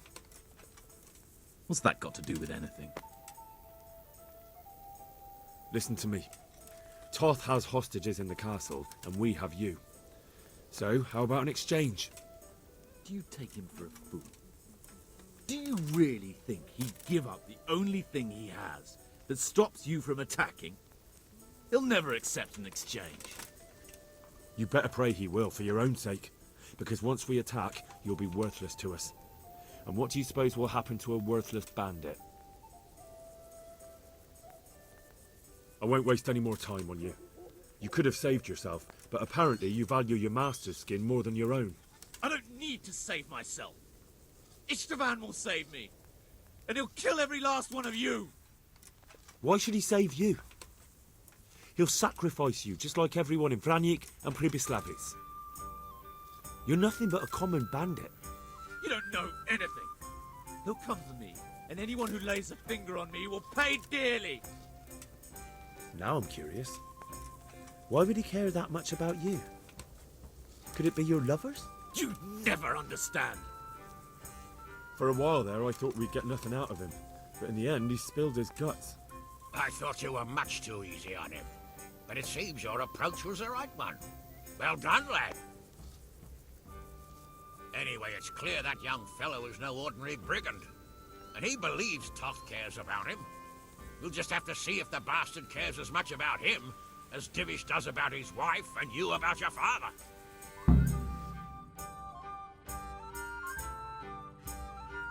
Well, Divish, I think the time has come to find out just how much Toth values our hostage. Do you want to parley with him yourself? I think I'll leave that to you, Hanush. So be it. I'll do my utmost. Bring the hostage below the battlements.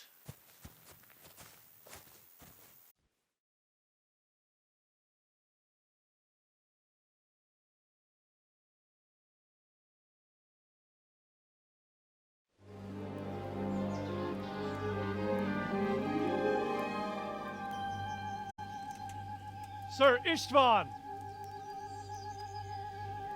What is it? Did our neighbourly visit catch you unprepared? A little, but we've settled in nicely. And this fellow is enjoying our company so much, we simply can't get rid of him. It seems we are in similar situations. Perhaps it's time to send our respective guests home. Not a chance. Do you take me for a fucking fool? Be warned. If anything happens to Eric, I'll let every manjack here have his way with this bitch, and I'll dice Kobila into goulash meat. Nobly spoken, your grace. But for all I know, you may have done that already. Divish, I'm sorry.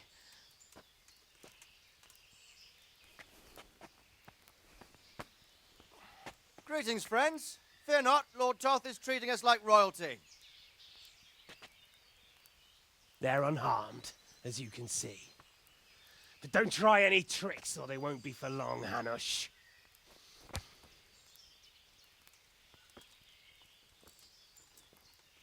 It seems your lord doesn't place any great value in you, boy. Go to hell.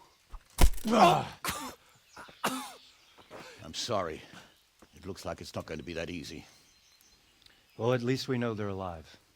I didn't expect much of it anyway. He won't harm them as long as we have this fellow.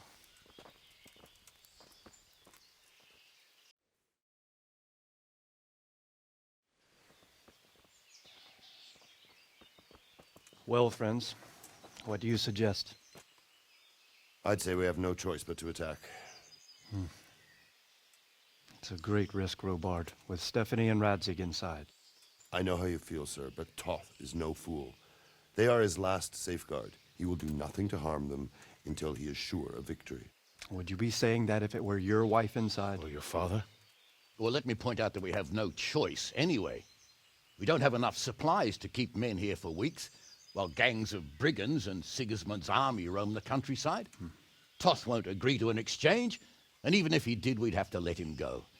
With all his men, he'd be a thorn in our sides till Judgment Day.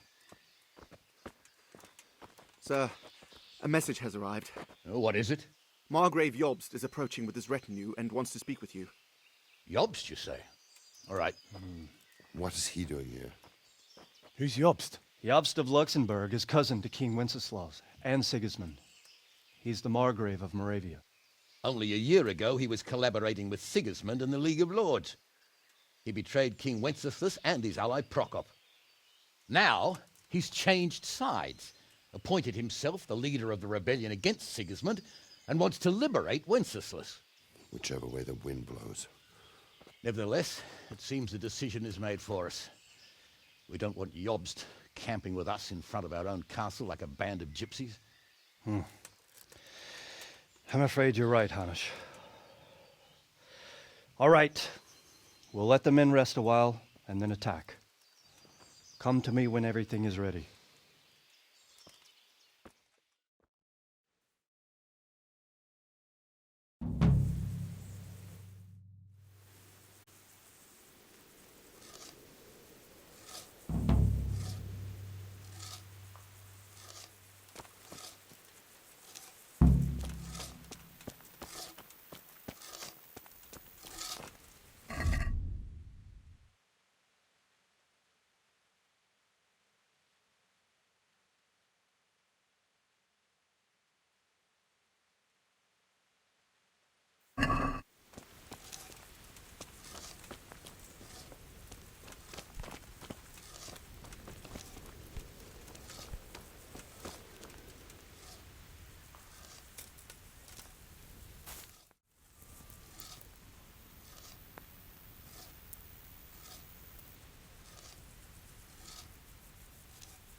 I'm glad you came.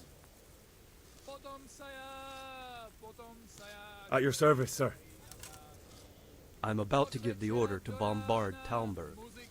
And since it's mainly thanks to you that we still have a trebuchet, I think you should have the honor of the first shot. I'll be delighted.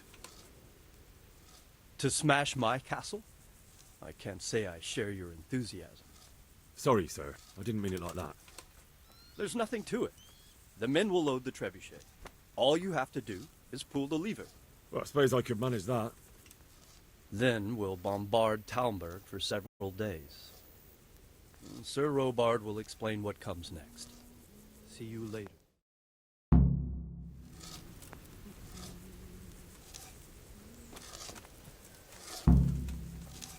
Load the trebuchet!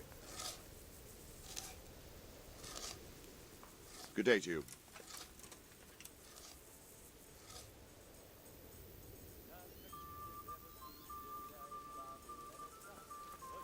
I have some trophies. Show me. So many. My lad, you're like the smiting right hand of God. What do you think of Master Keezer? He definitely knows what he's doing. And all that wild talk of his, rockets and such like. I'd almost let him try it out, but on some other castle. Do you think there's any truth in it? I've never seen such weapons used, so I can't really judge. But if his ideas worked, they'd change the way we make war. He showed me some of the drawings he has with him. I don't know if he's a genius or a madman. There was precious little in it, and we could have lost everything. That's how it goes in war. But God stood by us. And in the end, they're nothing but a bunch of filthy cutthroats. They're sneak thieves and assassins. But does that make them real soldiers? Well, they're apt to wait till a man nips off into the bushes to relieve himself, lifts up his chainmail tunic and stab him in the back. Personally, I'd rather face a proper soldier.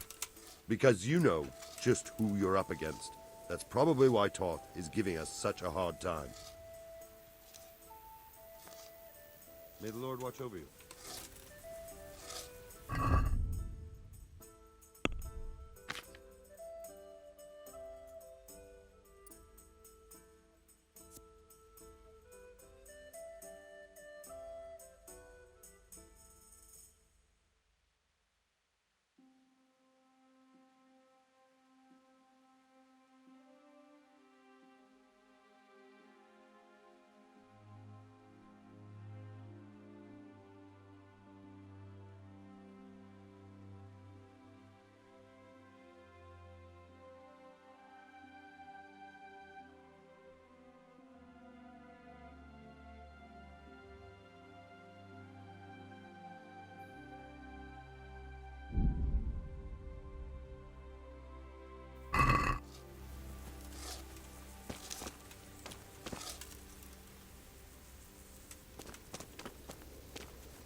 Divish said...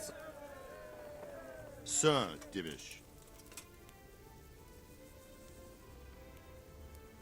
Sir Divish said you tell me what happens next. Aye. We're going to watch Istvan shitting himself. That's all? For a few days at least. So if you have anything to attend to, now's the time. Just don't forget to come back. Farewell.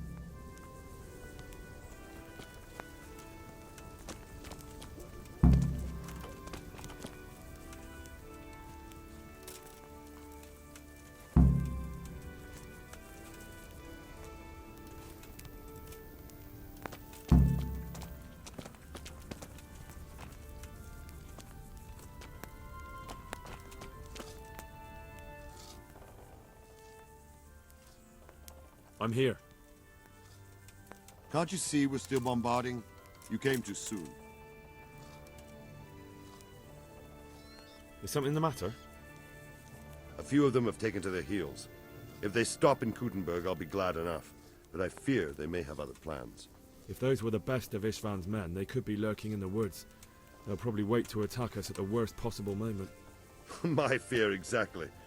I won't breathe easy until Toth is hanging from the gate. But in the meantime, I'll be glad to know the woods at my back are clear. Can I count on you? Of course, Sir Robart. Would you like me to bring back their gear as evidence they're dead? That's not necessary. I trust you, Hal.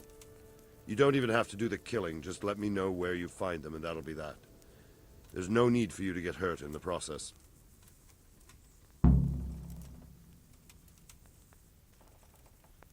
Farewell.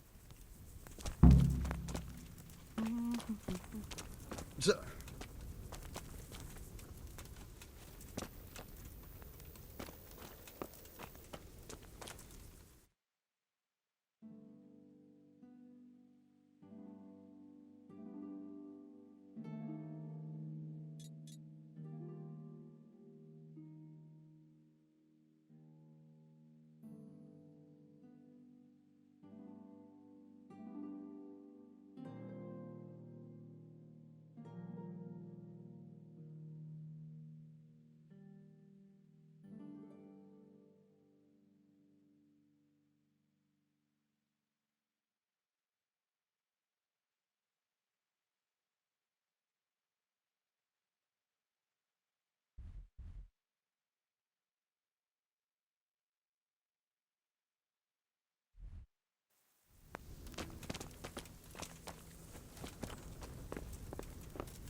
I'm here.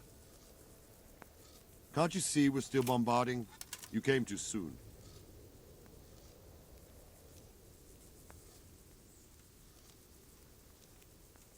God be with you.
Since Sir Divish's colours still aren't flying over Talmberg, I suppose we'll be attacking.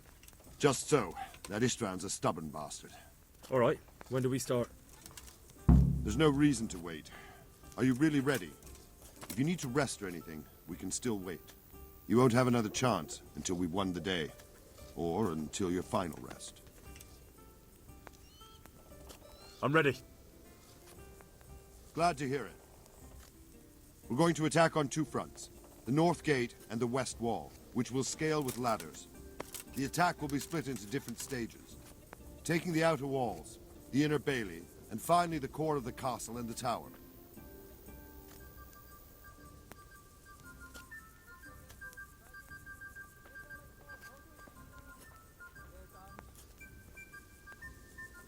How are we going to attack the gate? We'll try to do as much damage as we can with the trebuchet first. Keyser claims he can even hit it directly. Even if that's true, we'll have to charge through a downpour of enemy arrows all the way to the portcullis. Portcullis? Fortunately, it's wooden, so we'll be able to break it down. But dealing with the defense in the bailey won't be easy. And what's the plan for attacking the west wall? First, we have to get men to the wall with ladders, which is no easy matter under fire, so we'll need as many men covering them as possible. As soon as the ladders are in place, our foot soldiers will run up and try to scale the wall. Once a few of them get to the battlements, we should quickly gain the upper hand. How will we take the battlements? Either by scaling the west wall, or our men at the gate will help. If they can break through, that is. And the inner bailey? That will be tough. Even if we get through the gate and into the outer bailey, we're still a long way from victory. The castle is designed so we'll be like hens in a coop to anyone with a bow on the inner battlements. We'll have to either fight our way through, or somehow get around them.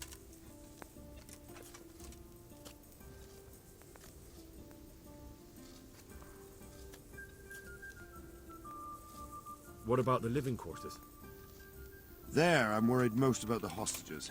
Once we're inside, Istvan will know defeat is inevitable, but we'll still have to fight for each and every room.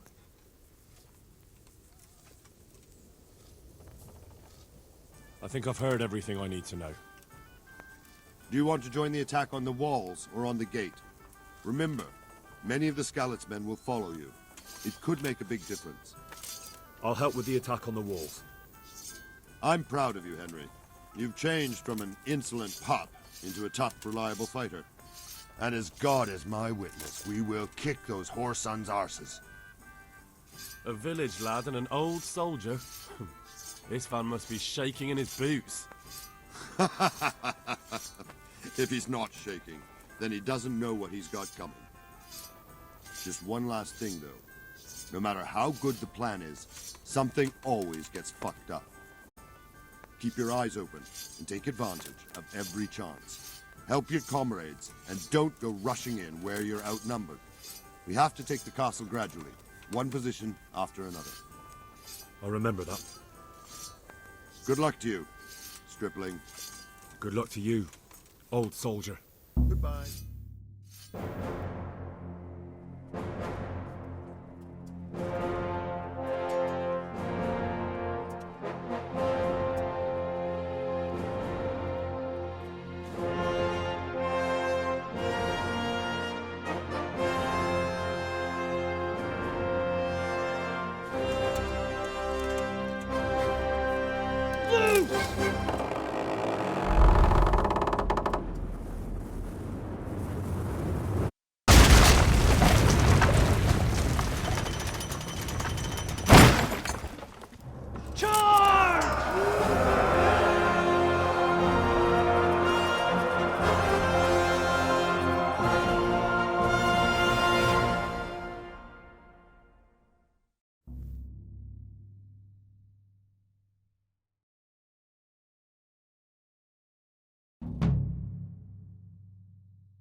Attack!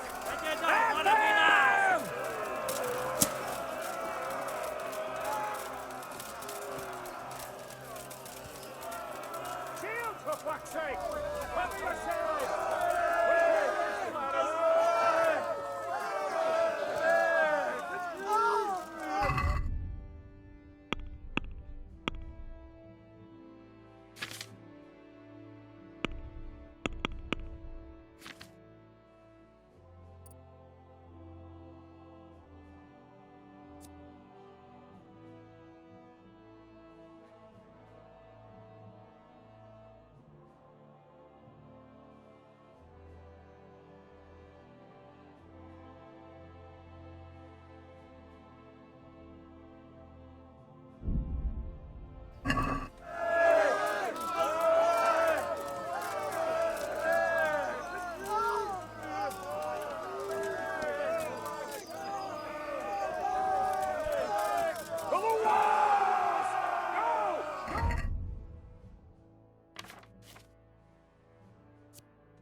Sir, we should give the order.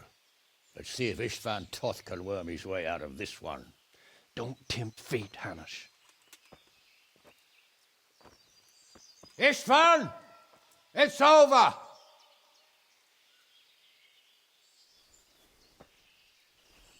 You want us to come and get you? I wouldn't advise that. If your friend Divish wants to see his wife alive again. And Sir Radzig? Are both hostages unharmed? For now, Hanush, unless circumstances change. Well, I'm glad to hear it. My guest is also safe and sound, but he's also quite keen to go home. I imagine you feel the same way. It's been a long time since you warmed yourself at your own hearth. I'm in no hurry. I've plenty of supplies here, grand view and excellent company. What more could I want? Your freedom! Freedom? Freedom to get an arrow in the back? Sir, we're all noblemen here, all bound by honor. I give you my word as a knight and lord, and that of my companions. If you release Lady Stephanie and Sir Radzig, you may leave the castle with your men and go on your way unharmed.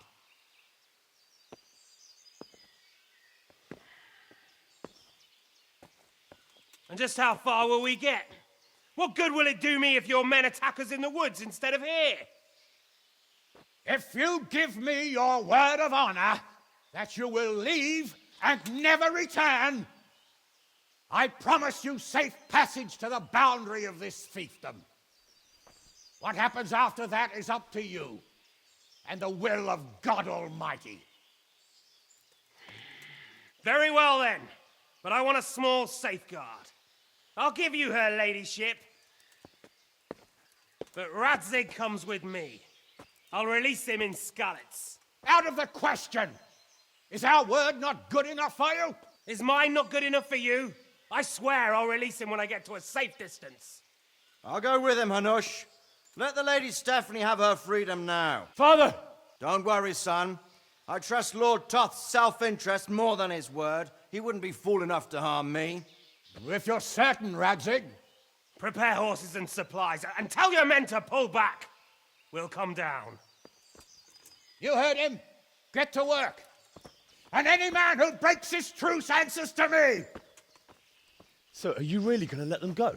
My word is my bond, Henry. He's a cutthroat and a liar. Good men are dead because of him. What's to stop us from skewering him as soon as he sets foot outside? Our honor! If you let him go, he'll do the same again. Or worse. God's justice will find him. Then, he'll get a taste of my mace. If we break our word of honor, we have none. And without honor, we are nothing. Never fear. Your father will be all right. We'll hunt down those vermin yet.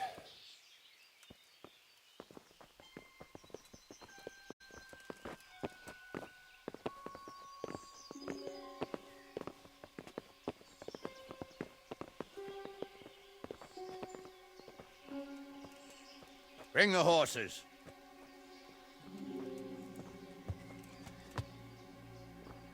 Here she is, as I promised. Not a hair on her head harmed. Divish, Stephanie. forgive me, husband. I'm sorry For what? for letting them into the castle. Come now, my dear. You're not to blame. I didn't know who he was. He said he was your friend. Never mind. Did he hurt you? No.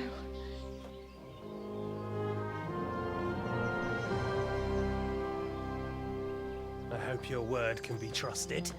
Certainly more than yours. If everything goes as agreed, I'll set Radzig free in Skalitz. If anyone tries to follow us, I'll kill him. We won't. My apologies for keeping you from your father, but you'll see each other soon enough. Oh, I almost forgot. Your sword. I expect you'll want it back after all the trouble you went to. Actually, you know what? I think I'll keep it. As a memento. This isn't over. I'll find you. I look forward to it. Yeah!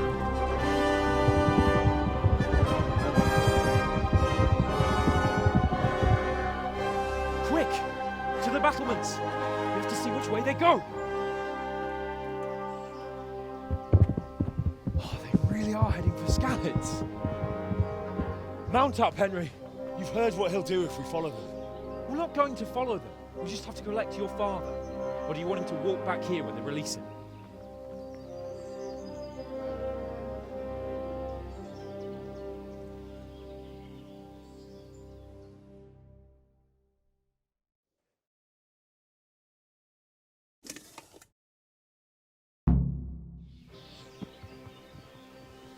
Yeah.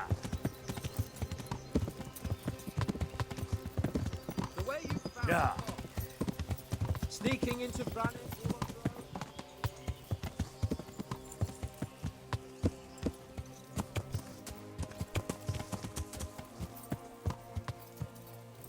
Yeah.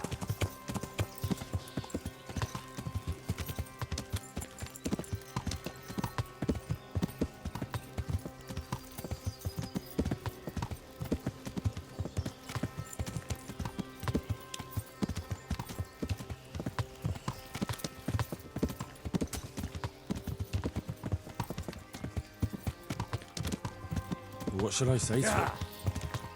Don't worry. It'll come to you. You'll see. Well, I just hope he'll be there. Alive. Yeah.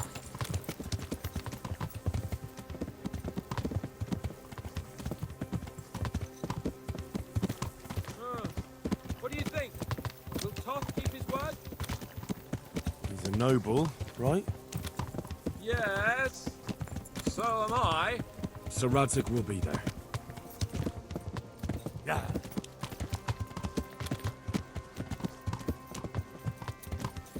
Yeah. This is quite a turnaround, isn't it? What do you mean? How long have we known each other? A few weeks? Something like that. Before that, I was chasing wenches around Rattay and you were digging turnips. And now look at us. Yeah. A pair of veterans. I was an apprentice blacksmith, not a turnip digger. Same difference, you silly bugger. Yeah. What will you do now? Not long ago, I only made plans 3 days ahead at most. Yeah. Maybe I really could do something for Rattay and its people. Something really...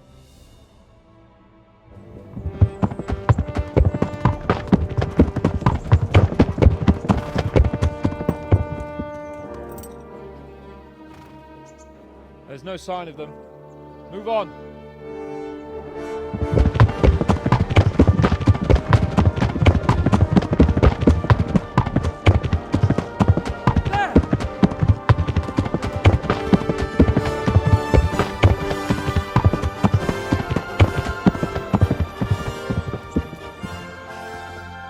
I'm glad to see Istvan kept his word, sir. Not half as glad as I am, Your Grace. Well, we kept our word too. And now Toth has had his head start and he's fair game. Which way do they go? To the north, but I would be careful, Sir Hans. Fear not, Your Grace. I have twice as many men as he. Well, I won't keep you any longer. I'm sure the two of you have a lot to say to each other. Let's go!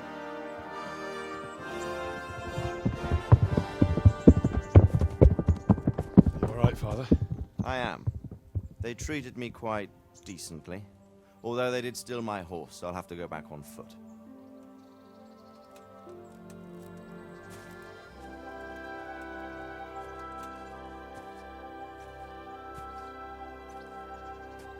It looks like it's all over. Not by a long shot. It won't be over until we get this mess cleared up. And catch that bastard. How could we let him go? Would you rather we killed him? Even if it meant Lady Stephanie and I died too? No, of course not. But what was to stop us from killing him after the exchange? Honor? Honor? If the word of honor of a nobleman could not be trusted, then he would never have agreed to the exchange. And where's the honor in abandoning your son? You know how it is. We were young. It happened. And I couldn't marry a commoner. Then your father, Martin, came along and took care of both of you. He knew it. What? That I was your father? Certainly. He was a great man. He took you as his own. And always kept an eye on you. Of that you can be sure. I know so little about his past. He told you nothing? Oddly enough, even though you don't have his blood, you're very like him. When he was around your age, he became bored of his trade and set out to see the world. He lived through many adventures, even fought in a war. In a war? Yes, in Poland, I believe. And I don't think he cared much for it. That's why he wanted me to stay at home. He spent some time in Prague, then settled in Kuttenberg. But it seems he quarreled with someone there and finally ended up here. You know the rest. I loved him, but even so, I somehow always had a feeling I didn't quite fit in. It was in your blood, I suppose.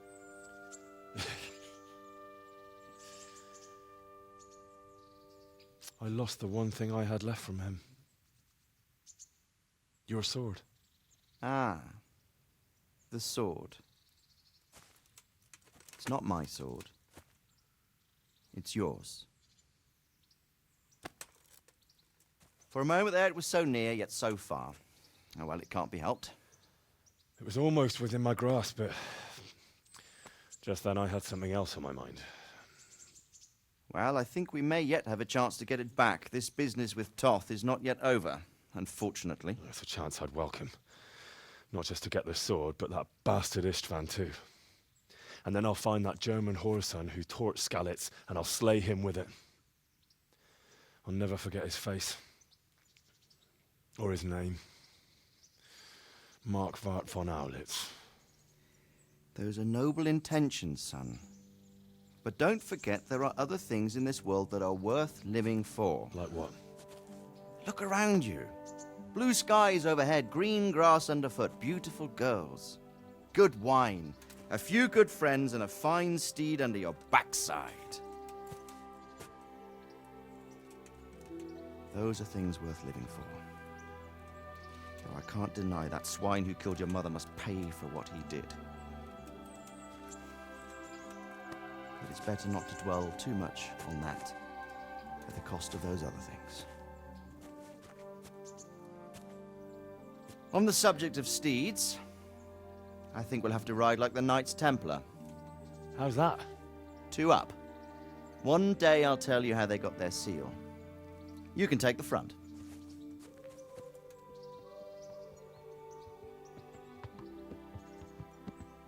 It's like I always imagined it would be, teaching my boy to ride. Although it would be better if you were a little smaller. My word, it's all go today, isn't it? I wonder who this is. I think I know. It's Margrave Jobst. The king's cousin? I wonder what he wants. I guess we'll find out soon enough.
doing well, son.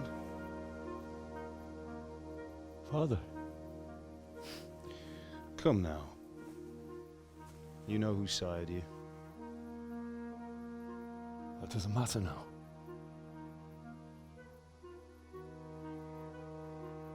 I miss you, Amar. I miss you very much. You'll be fine. We're proud of you. For what? I let you down.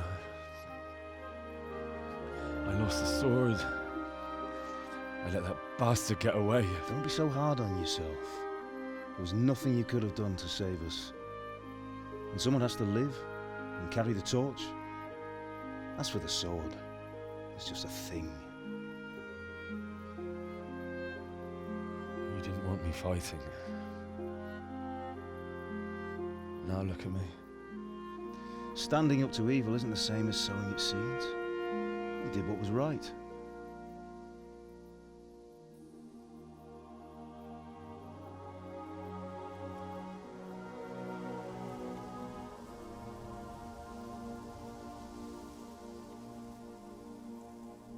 I have to leave you now. Oh, please. You know I can't stay.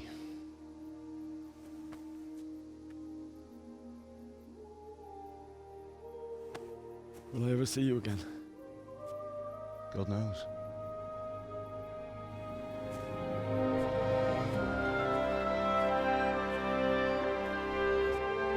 Make her proud.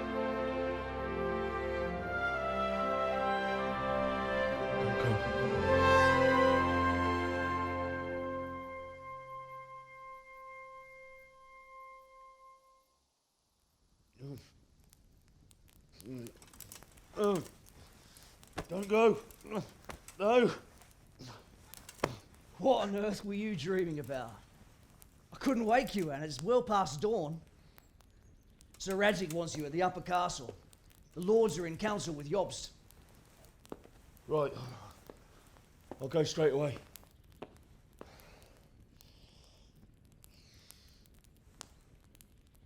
What is it? It's just... I don't know how to address you anymore. All of a sudden you're Sir Radzig's son, hobnobbing with lords and ladies. And here's me, as common as muck. Oh, give over, you idiot. Do I look like a lord to you? Not really. You're as much a lord as I am a nun. And I've never looked good in a habit. Get out of here! Or I'll have you clapped in the stocks.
Never.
Ah, Hal. Are you going to the meeting with Margrave Jobst as well? I am. What about Istvan? I assume... That we didn't catch him? No. Because if we had, you'd be the first one to know. Have no fear. We'll get him eventually. I hope you're right. Anyway, let's go and see what Jobst wants from us.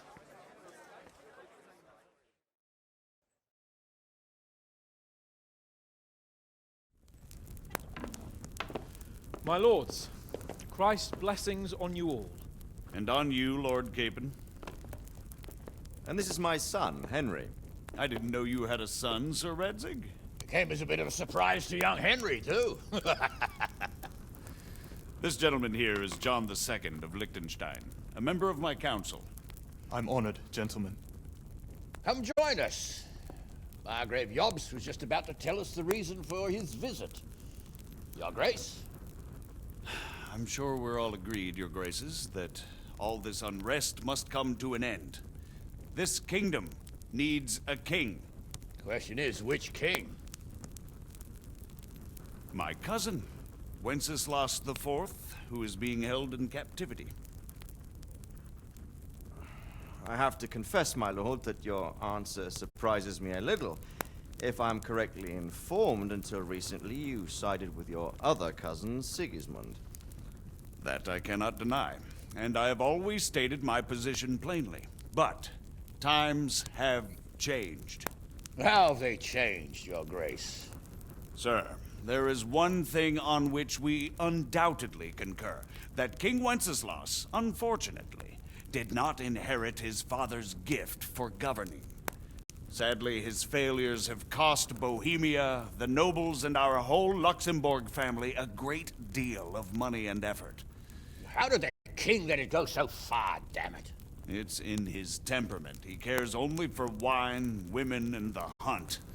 A king, in fact, who never wanted to be king. Then why didn't he just let his brother have the crown? Young sir, the crown weighs heavy when there are duties to be performed, but to surrender it means giving up great privileges too. But he did surrender power to his brother. When things started getting out of hand, Wenceslas appealed to Sigismund for help in restoring order. What, you're saying Wenceslas invited him here? This is starting to make my head spin. Actually, it makes sense when you think about it. Sigismund wanted to re-establish the power of the whole House of Luxembourg. He thought if he helped Wenceslas win the imperial crown, in return his brother would help him become the king of the Romans, and leave the actual reign of Bohemia and the empire to him. Sigismund would govern, while Wenceslas could carry on doing what he was best at, enjoying the life of the imperial court. Why wasn't Wenceslas crowned Holy Roman Emperor long ago? He was already elected king of the Romans. All he had to do was go and let the Pope put the damn imperial crown on his head. Who knows? Maybe he'd prefer hunting and consorting with bathhouse wenches to spending time with the Pope. Well, so would I must admit. Sigismund's plan seemed sound enough, but it didn't quite work out, did it? It worked for a while. He and his brother reached an agreement. Sigismund took over administration of the kingdom and began planning Wenceslas's journey to Rome for the imperial coronation. But then Wenceslas realized he would just be a puppet with a crown. I must say, Margrave Jobst, Wenceslas and Prokop behave rather like naughty children in need of a good clout about the ears. Sigismund would agree. He was already planning his rule of Bohemia, and all of a sudden, the rug was pulled from under him. I'd say he lost his patience and decided he'd drag Wenceslas to the coronation kicking and screaming if he had to. Just like a naughty child, as you say. So he abducted him and your brother Prokop too, if I heard correctly. Correct. And you helped him do it, if I heard correctly. Yes, your graces, it's true. I was there when Sigismund abducted Prokop. I thought everything could somehow be settled, that we could make my brother see sense. But Sigismund just wanted to put an end to the dispute once and for all, whatever the cost. There was nothing I could do to stop him. And that's one of the reasons why I'm here. The worst of it is that it was all for nothing. Instead of putting a stop to the revolt, it escalated it, and the result is this chaos we have today. That's true enough, sir. But I must admit now, I'm not sure what your position is. The king is incompetent, but we must protect him? The simple truth, gentlemen, is that for all of Wenceslas's faults, we have no one else. So we'll have to make do with his idleness. People like him, though. But what can we do now? Sigismund has the League of Lords behind him. Otto von Bergolf, Heinrich von Rosenberg. The situation has gotten completely out of control. Now even the nobles of the League of Lords are realizing that Sigismund wasn't the right choice. So now Bergolf is on your side. Are we to assemble an army together with him and face Sigismund on the field of battle? We're not in Hungary now. Such affairs may be settled elegantly, without unnecessary hostilities or expenses. I have negotiated an alliance with the Hungarian bishops, the Polish, and of course the Czech nobility, against Sigismund. Every day he is losing the ground under his feet, and that's why I need your help too. What kind of help, though? Sigismund has a massive army, and Rosenberg, Berghoff, and Prague are behind him. Do you have an army you could face him with? But that's not what I mean at all. There's been a revolt against Sigismund in Hungary, partly due to my efforts, and now he'll have to choose whether he wants to gain the Bohemian crown, which is a very risky enterprise, or hold on to the Hungarian one. He can't have both. And there's a tough struggle awaiting him in Hungary. I'm not sure he'll win, and Rosenberg and Berghoff know it too. They're not stupid. If the Bohemian nobility stands together, they will turn. We are men of little consequence, Margrave. Radzig here lost everything because of his alliance with Wenceslas. Sir Divish came within a hair of the same fate. Even Rattay is defenseless against Sigismund and the League of Lords. What's more, your grace, King Wenceslas languishes in captivity in Vienna. He can't rule too well from there. And what do you propose? To sit with your arms folded till the Bohemian lands are turned to ashes like Skalitz? We have to put a stop to this senseless war. And do you know, sir, what the true position of the League of Lords is? I'm not on the best of terms with them at this moment, so you'll have to ask them yourselves. Yes. Why not? I'll go and visit Berghoff at his castle and we'll see what he tells me. You know, that's not such a bad idea, young sir. True. Though a little risky. I doubt Berghoff would harm a blue-blooded envoy. And you can find out what he has to say about developments and what the League of Lords is planning. Then we'll decide what to do next. I'll help you compose a letter to him. I'd like Henry to come with me. Why not? He's proven himself an able investigator, and he'll also be a good bodyguard if anything should happen. And I'll send Sir John here to Gutenberg to be my eyes and ears there. I believe both your reports will help us get a better grip on the situation. When can you set out? Just as soon as I've packed my things. Excellent. Margrave Jobst and I will draft a letter. Get ready, and we'll meet back here.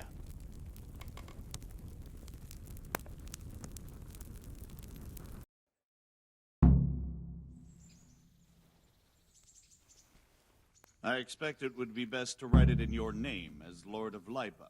Quite so, Margrave. What exactly am I to write? Oh, what isn't really the issue. The question is how. We need to learn where they stand on liberating the king and ousting Sigismund. If they'll make trouble... So, it looks like you're off on a mission. Yes. I can't wait. I don't want to dampen your spirits, my boy, but watch out. These are evil times, and who knows what can happen along the way. Not to mention that Bergov is no saint. Don't worry. I know. You've shown you can fend for yourself, but do take care. You'll be traveling as Lord Capon's bodyguard. You'll be there to make sure nothing untoward happens to him. Keep your eyes peeled and your ears wide open. What Bergov tells you is one thing, but what you see may be quite another. Rest assured, Father. And don't get embroiled in anything else. Just hand over the letter, hear out his reply, and return. Yes. Very well. Bergov is at Trotsky Castle. I think you'll find it quite an eye-opener. It's one of the finest castles in the land. It's 3 days' ride from here, so unless you hit a snag along the way, you'll be back soon enough. Any questions?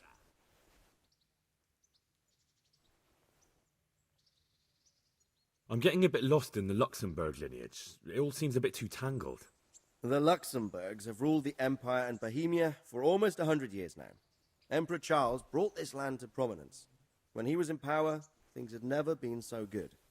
Wenceslas and Sigismund are his sons, but by different mothers.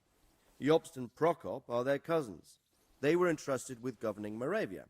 But instead, they've been in a bitter armed feud for years, and now Sigismund's fallen out with Wenceslas. Wenceslas also had another brother, the youngest, John of Görlitz, who was most probably poisoned. They seem like a hot-blooded lot. It's hard to keep up with their affairs, since they tend to change their alliances from one day to the next. Who is he really, this Jobst? The cousin of King Wenceslas. He's the Margrave of Moravia. I admit I don't know what to make of him myself. Until recently, he was allied with the League of Lords. For a time, he even served Rupert of the Palatinate against the king. And now suddenly, he's reversed his position. I don't know what led him to do it, and one can't help being suspicious. It's best to keep a watchful eye on him, but he really is the leader of the resistance against Sigismund these days. We'll just have to see how it all turns out. I'm a bit concerned so many people seem to think so little of King Wenceslas. You knew him, didn't you? What's he really like? Well, there's no straightforward answer to that question. He certainly makes a great hunting and drinking companion, but he can be very fiery and impetuous when things don't go how he'd like them. He never had much of a head for high office. He finds it tiresome. But once a man's grasped the scepter, it's hard to let it go again. You can't just abscond. You've seen for yourself what happens when he disappears for a few months. Better a bad but legitimate king than a bloody war over the throne. Who is this Prokop that Jobst spoke of? Jobst's brother, the king's cousin. He and Jobst warred over Moravian supremacy for years. Then they were allies for a while, betrayed Wenceslas and sided with Rupert of the Palatinate. But after Sigismund abducted Wenceslas, Prokop fomented a revolt against him, and Sigismund had him captured. Politics. Make of it what you will. I, for one, can't make head or tail of it most of the time. The League of Lords and that Berghoff we're off to see. Who are they exactly? The lords of the powerful houses. Heinrich of Rosenberg, Otto of Berghoff, Heinrich of Radetz, and others. They're unhappy with the way their influence declined after Wenceslas surrounded himself with the lesser orders of nobility. They abducted the king years ago and made him bow to their will. They got away with it that time, and now they've joined forces with Sigismund and done it again. But now it seems that Sigismund's behavior is starting to rub them up the wrong way, so they may well be thinking twice. We'll see what Berghoff has to say.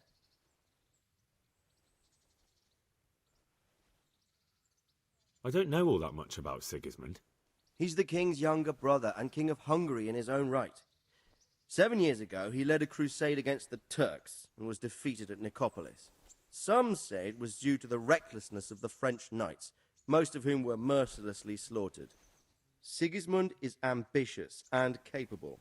He might well make a better ruler than Wenceslas, but he's arrogant, and to our misfortune, brutal. Not long ago, he himself was held captive by the Hungarian nobility. They dislike him as much as some of the Czech and German noblemen do his brother Wenceslas. Ironically, Wenceslas joined forces with Jobst to liberate him. And now this is how Sigismund repays his brother. There's no doubt about it, God does move in mysterious ways. Rupert of the Palatinate. That's a name I hadn't heard before today. Rupert is the Prince-Elector of the Palatinate. What's a Prince-Elector? The Prince-Electors are dignitaries of the Holy Roman Empire who have the right to elect the King of the Romans, who would then be crowned Holy Roman Emperor by the Pope. Rupert took the title for himself with the help of 3 other Prince-Electors, even though Wenceslas had already been appointed. Some of the nobility in the empire recognized Rupert's claim, but when he went to Rome to be crowned emperor, it turned into a fiasco. Now he's doing his utmost to get Wenceslas to acknowledge him, but so far without success. So, now we have 2 kings of the Romans. Jobst sided with Sigismund for a while, but now he's switched allegiance. He seems to do that quite a lot.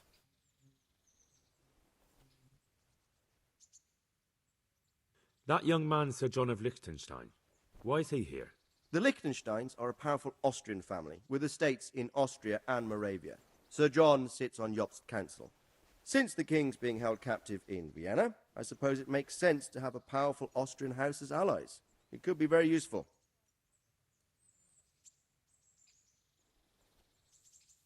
That's about all. Very well. Take the letter from Sir Hanush. And good luck, son. So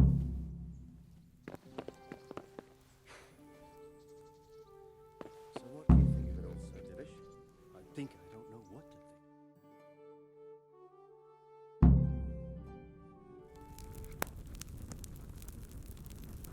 I believe we have written it well, gentlemen. Without a doubt. No one could deduce from this whether we are Sigismund's allies or foes. I must travel back to Brno now, but soon I will go to Brandenburg and I will stop here on the way back. By then, Sir Capon should be back and we can discuss how to proceed. Right. Before you leave, my lord, there is one thing that gives me no rest. Why did Sigismund come as a foe? It makes no sense. If I may, sir, I think I can explain. Oh, please enlighten us, young sir. I live not far from Hungary, where Sigismund reigns. It is a savage country, and the constant war with the Turks has hardened the people. They need a monarch with an iron hand. So when Sigismund felt the wind of revolt, he reacted as he would at home. Only what works on the Hungarian nobles does not work here in Bohemia.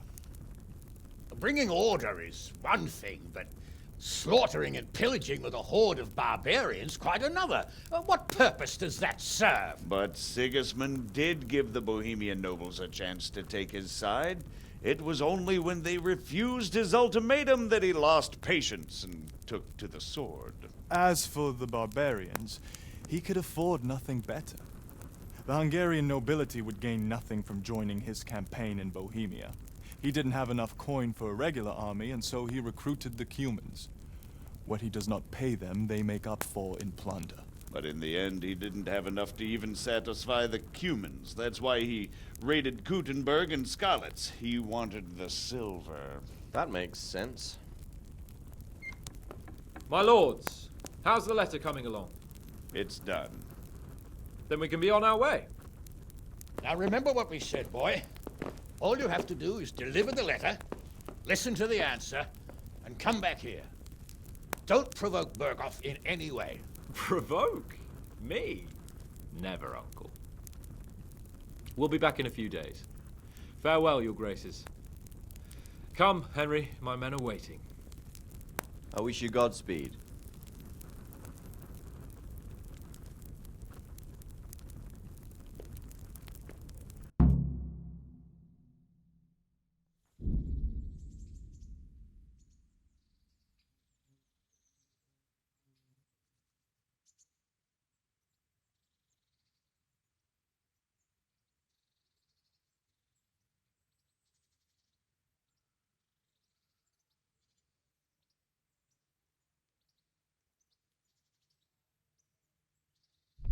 Come now, Hal. My men are mustered in the courtyard. We can get going.